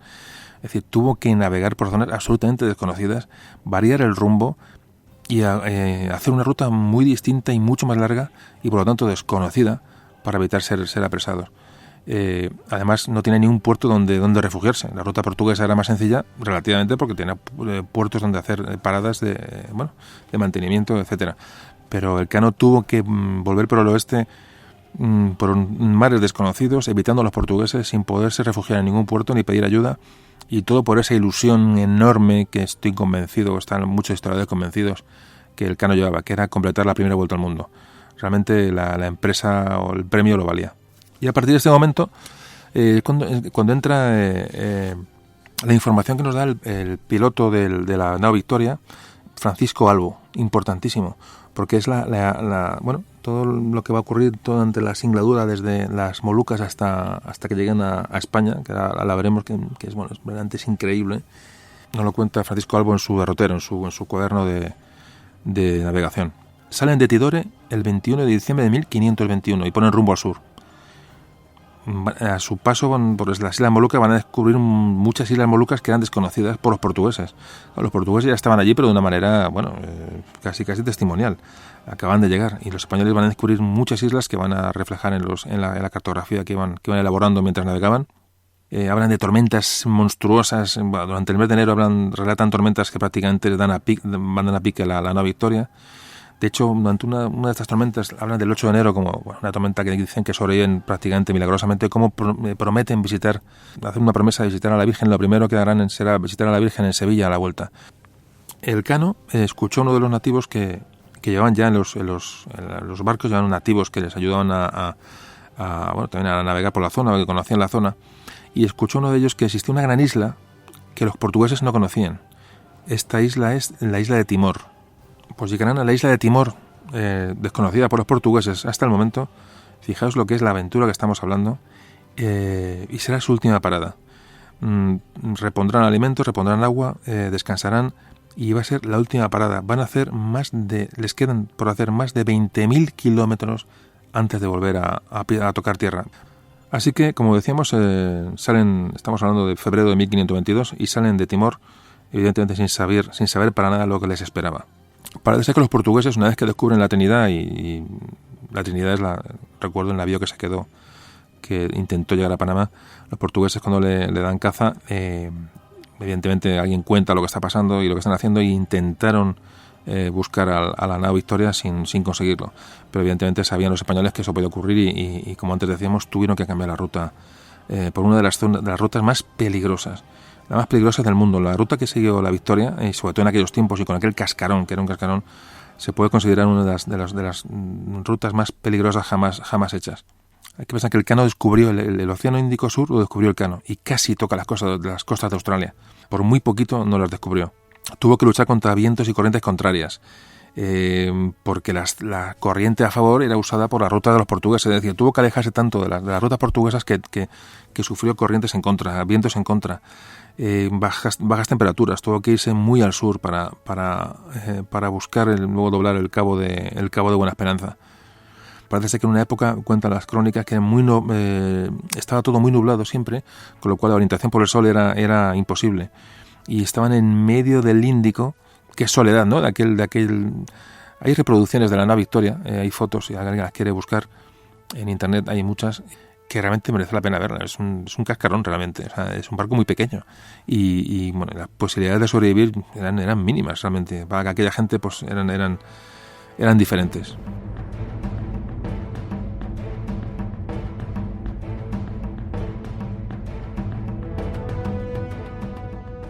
Estamos ya en marzo de 1522 y se echa el otoño encima. Hay que ir rápido hacia Buena Esperanza antes de que llegaran las tempestades del invierno. Entonces, lo que hace Elcano es ir muy al sur para buscar vientos favorables y poderse dirigir a Buena Esperanza. Es decir, el viaje aún es mucho más largo de lo que tenía que haber sido.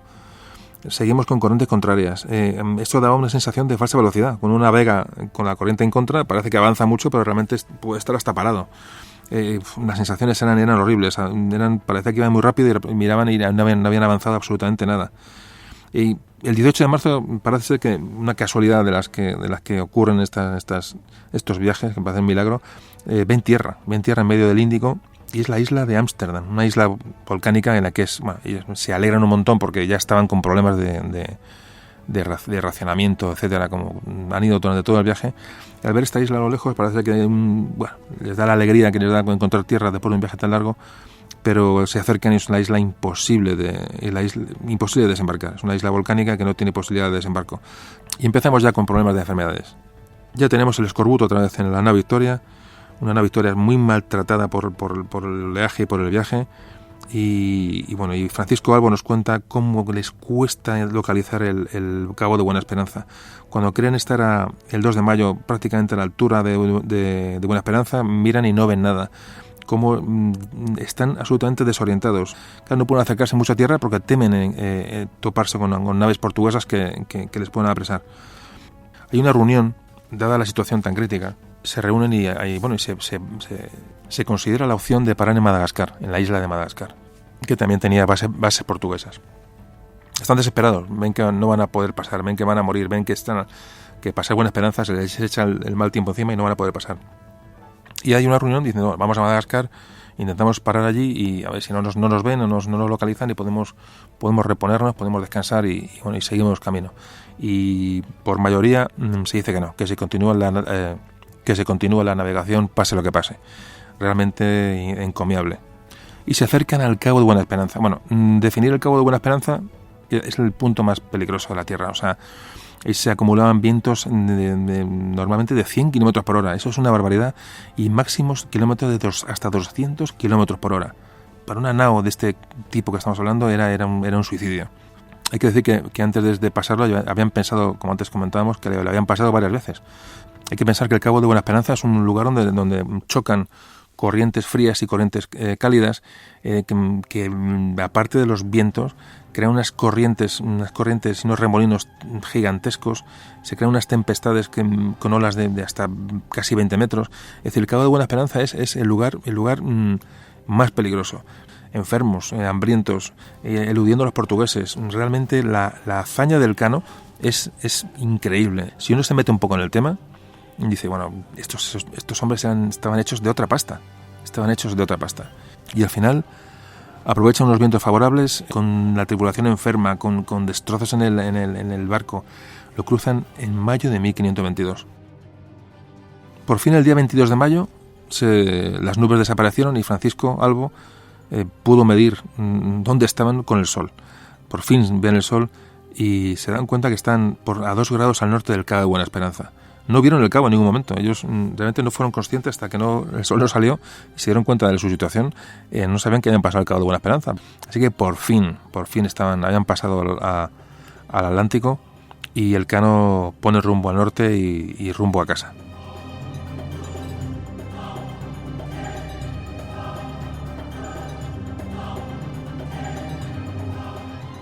Pero aún queda bastante.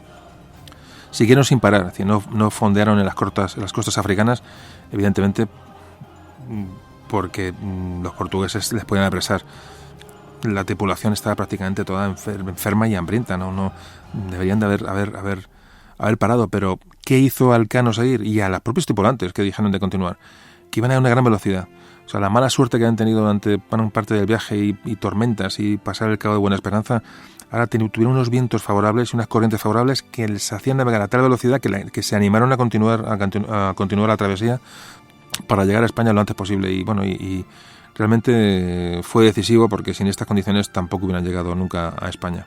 Hablan que llegaron a avanzar hasta 3.000 kilómetros en 10 días, que es muchísimo.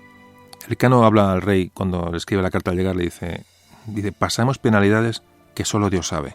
Y el Cano era muy escueto, muy sobrio, ¿no? Que el Cano no describe nada como Pigafetta. Pigafetta es un cronista exagerado, como antes comentábamos, pero el Cano no. Y sin embargo, como le dice, pasamos penalidades que solo Dios sabe. Qué barbaridad, con lo que tuvo que pasar a aquella gente.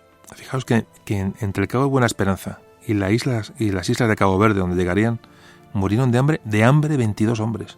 Fijaos, de los 47 que salieron de Tidore, quedarían entre 25 y 30. Y las tareas que conlleva una nao en mal estado, tienen que achicar agua, llevaban cogiendo agua muchísimo tiempo, las bombas funcionaban a día y noche, se tenían que turnar, pero quedaban entre 25 y 30 hombres para hacer todas las tareas de la nao, cansados, enfermos, pero siguieron navegando y aprovechando los vientos y las corrientes. La ilusión de esta gente era tremenda, no querían parar, querían llegar a España lo antes posible, y siempre evitando la costa africana en dirección noroeste. Atravesaron el Ecuador el 8 de junio, que les anima a seguir. También se celebra el paso del Ecuador, es decir, bueno, ya vamos hacia casa. Pero aquí, cuando llegan al Ecuador, las condiciones climáticas cambian. Y ese viento, esa corriente que llevan de favor, se acaba.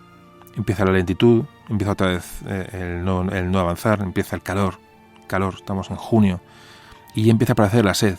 Ya no solamente el hambre y las enfermedades, sino que empieza a aparecer la sed. Y ya quieren buscar tierra. Ya ceden y dicen, vamos a buscar tierra, porque se ven que van a morir, realmente van a morir. El 19 de junio ven tierra, por fin, pero solo ven árboles. Y mandan un bote a investigar qué es aquello. Y era un manglar que estaba cercano a las costas de África. El manglar es un bosque de mangles, que es un árbol que puede vivir con sal y echa raíces en el fondo del mar. y bueno, era un simple manglar, era un bosque en la nada. Al final hay otra reunión en la nao Victoria y no pueden resistir más. Es decir, han resistido lo indecible y más. Y se plantean decir, bueno, vamos a Cabo Verde, islas portuguesas. Repito lo de tener un mapa a mano para hacernos una idea de dónde es lo que estamos hablando. Deciden ir a Cabo Verde. No pueden seguir más. Y en la reunión que mantienen el Cano y sus hombres dicen, bueno, lo que vamos a hacer... Bueno, de hecho se vota, y en las crónicas dicen que van a Cabo Verde porque se decide por más votos. Lo votan en la nao. Es decir, que aún hay gente que dice que no se para en Cabo Verde. Imaginaos qué gente. O sea, qué gente. La gente es impresionante. Bueno, pues dicen, bueno, vamos a Cabo Verde y vamos a inventarnos una historia. A ver si cuela. Vemos a los portugueses de Cabo Verde y le decimos, bueno, pues que se inventa una historia que pueda ser más o menos creíble. Entonces quedan en decir que venían de América, una nao española que regresaba de América, que una tempestad rompió los palos y que bueno, se encontraban sin provisiones y que decidieron recalar en Cabo Verde pidiendo ayuda.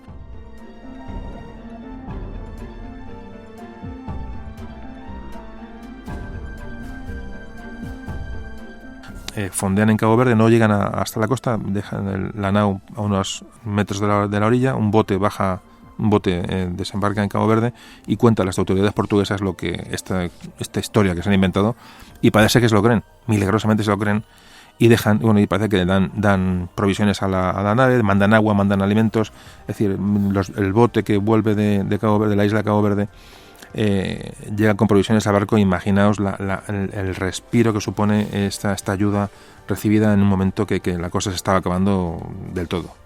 Bueno, Cabo Verde, si no tienes un mapa a mano, es un archipiélago que está a unos 800 kilómetros de la costa de África, de Senegal. Y como decíamos, bueno, pues llegan allí a primeros de julio de 1522. Este bote que va a tierra, va y viene trayendo suministros, parece que a mitad de julio, es decir, que llevan allí como una semana o 10 días, de repente este bote no regresa. ¿Por qué no regresa? Pues que los portugueses apresaron a los 13 marineros que iban en ese bote con provisiones. ¿Qué explicación se le da a este hecho? Bueno, parece que alguien se fue de la lengua, alguien habló que llevaba una carga de clavo en el barco, alguien ofreció mejor clavo a cambio de algo. Yo tengo clavo, entonces claro, los portugueses dicen, ¿esto de dónde vienen, no? Parece que alguien comentó la muerte de Magallanes.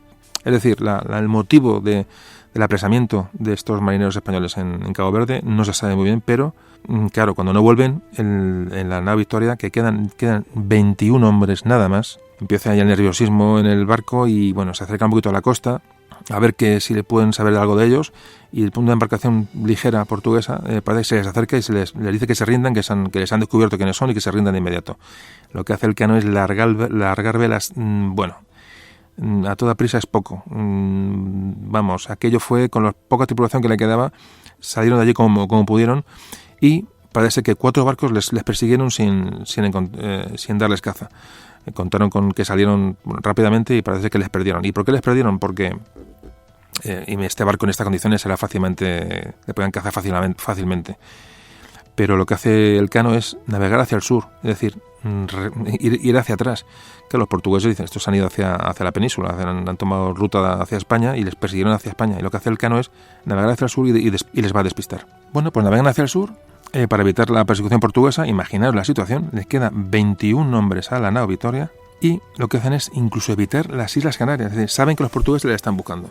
Y el Cano lo que hace es no ir a las Canarias, que era su punto de avituallamiento pensado, lógicamente una zona española, pero no van hacia allá porque saben que le van a estar esperando en el camino. Así que eligen una ruta más larga, más segura, y tampoco era demasiado lenta. Es decir, irían hasta más allá de las Azores, y pasarían las Azores por la zona, por las islas más hacia el oeste de las Azores, y una vez pasadas las Azores virarían al este con los vientos favorables que vienen del Atlántico del oeste. Es decir, repito lo del mapa, es interesante verlo para que nos hagamos una idea de lo que estamos hablando. Aquí no había peligro porque los portugueses están acostumbrados a ver navíos españoles por aquella zona que volvían de América, bueno, y el Tratado de Tordesillas, evidentemente esa zona era española, de navegación española, y no había ningún problema. Con lo cual, una vez atravesadas las Azores, como así hicieron, el peligro de la captura portuguesa había terminado. Así que, bueno, atraviesan las Azores, estamos hablando ya del 16 de agosto. Y este viento que esperaban que les ayudara a llegar hasta la península pasado las Azores, estamos en el mes de agosto, con lo cual el anticiclón de las Azores va a evitar que este viento exista. Y se van a encontrar con que la navegación es extremadamente lenta otra vez. Estaban ya a la altura del Cabo Finisterre, pero estaban a 1000 kilómetros de Finisterre, ya estaban a la altura de la península. Ya prácticamente les queda la última etapa, pero les quedan aún 1000 kilómetros. El desasosiego es enorme porque las condiciones son malas y el viento del oeste no sopla.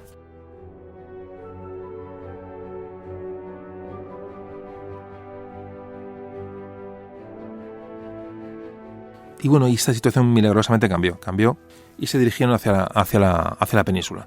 Elcano, ya puesto de lo que fue incluso desechar pasar por Galicia, no quiso ir a La Coruña, decidió ir directamente a Sanlúcar de Barrameda, acabar el viaje en Sanlúcar.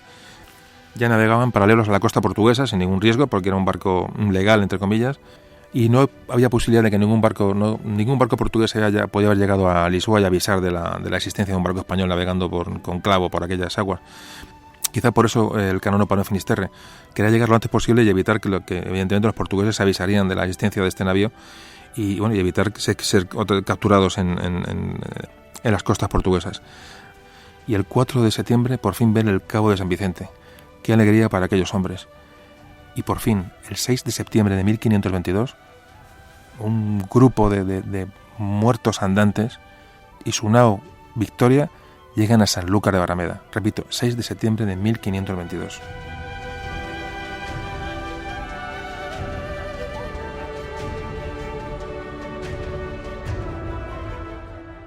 La Victoria entró en Sanlúcar destrozada y te cuentan que iba escorada. Entró en el puerto y los marineros bajaron semidesnudos, famélicos, enfermos, agotados. Pero todos con una alegría indescriptible de pisar tierra. Y la gente los miraba y decían, ¿estos quiénes son? O sea, la gente estaba perpleja, no sabían quiénes eran realmente. Después de 3 años de navegación, la gente se había olvidado de aquellas 5 naos que salieron de Sanlúcar 3 años antes.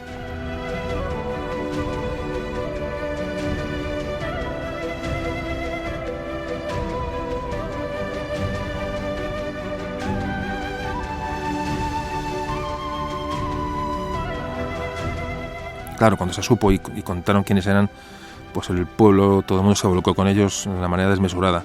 Rápidamente Elcano quería llegar a Sevilla y concluir su viaje.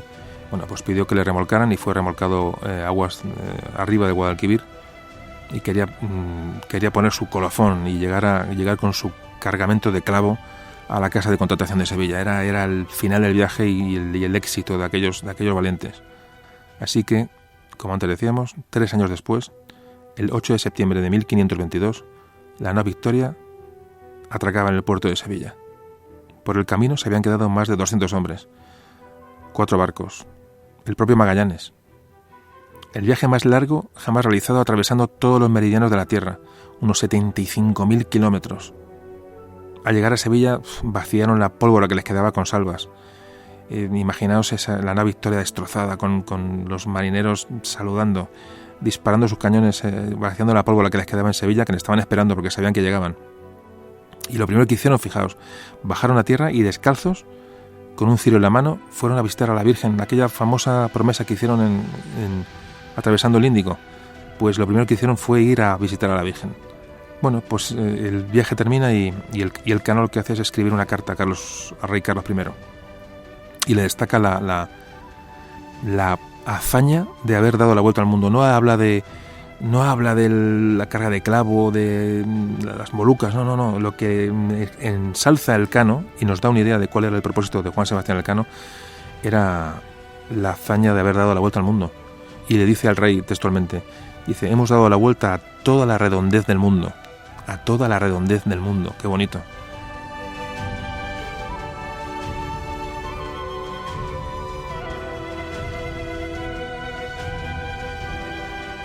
Alguien puede decir, bueno, ¿y cómo se demuestra que Elcano hizo el viaje? Y cómo, porque de esto alguna vez se ha comentado el tema, ¿no?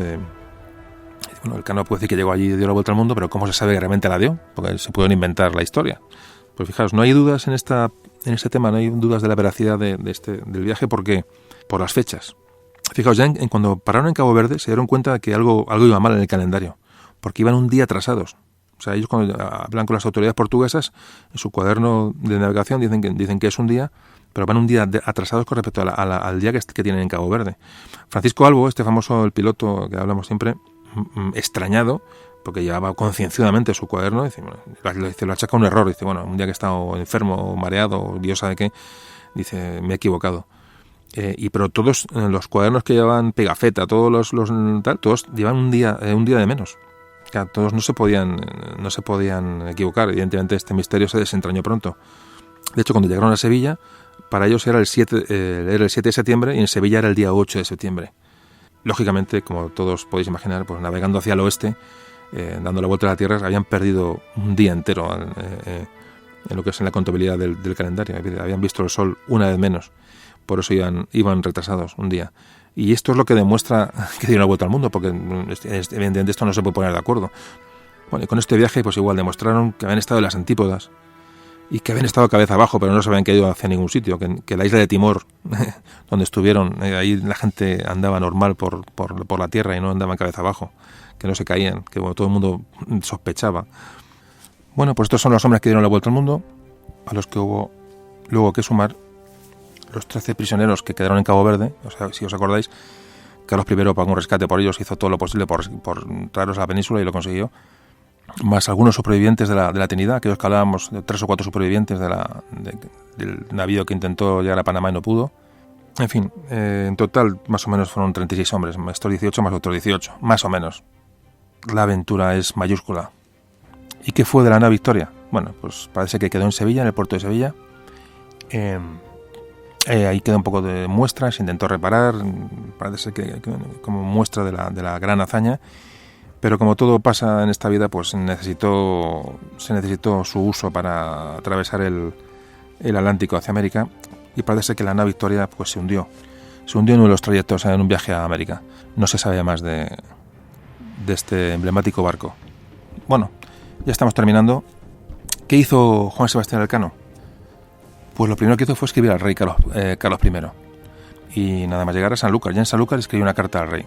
Y lo primero que hizo fue pedir para su gente. Para nada pidió para él. Y sobre todo se ocupó de sus hombres, de los pocos supervivientes. Mantuvo una entrevista con Carlos I en Valladolid.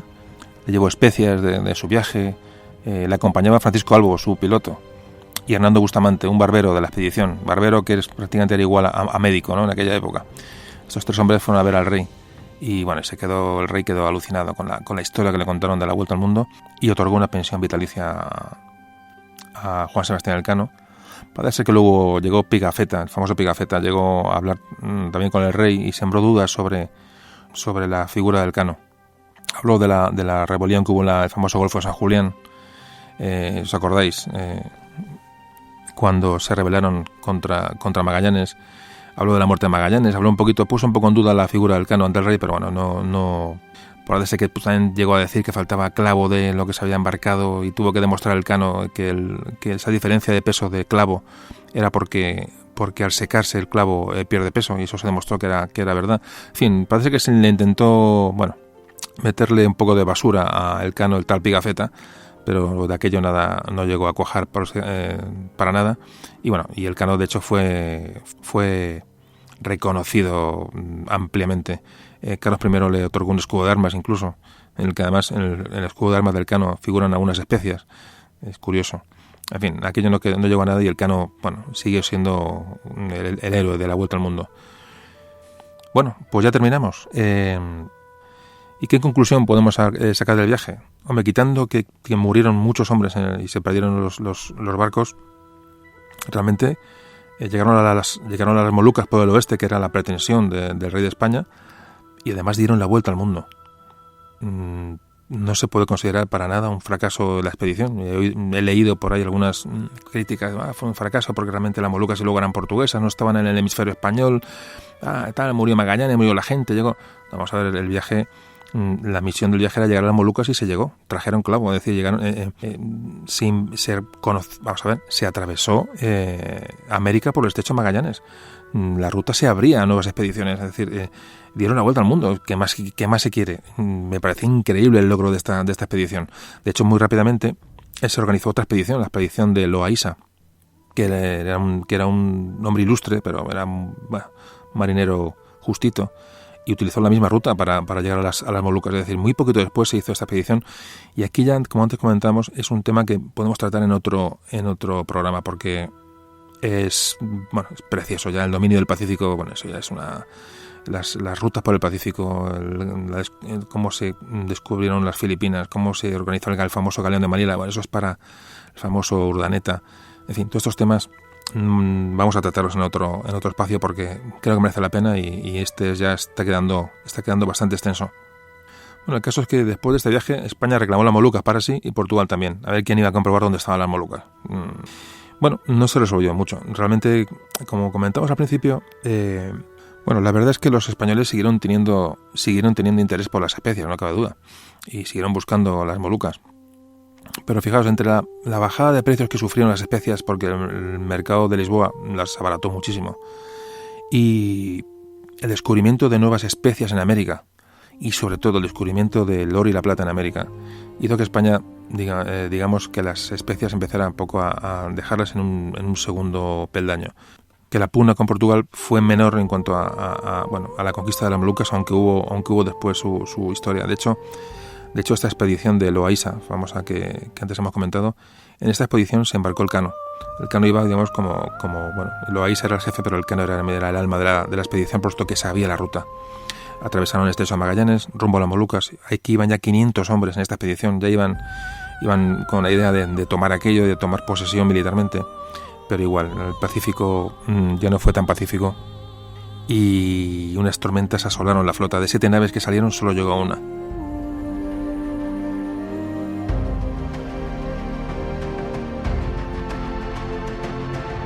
Y hay que decir que en este viaje es donde murió Juan Sebastián Elcano.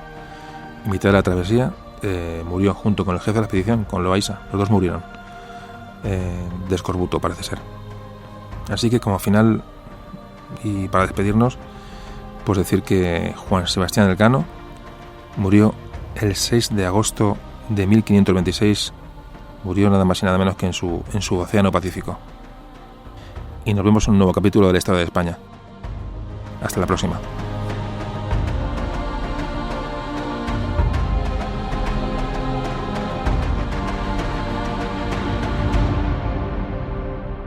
Memorias de un tambor.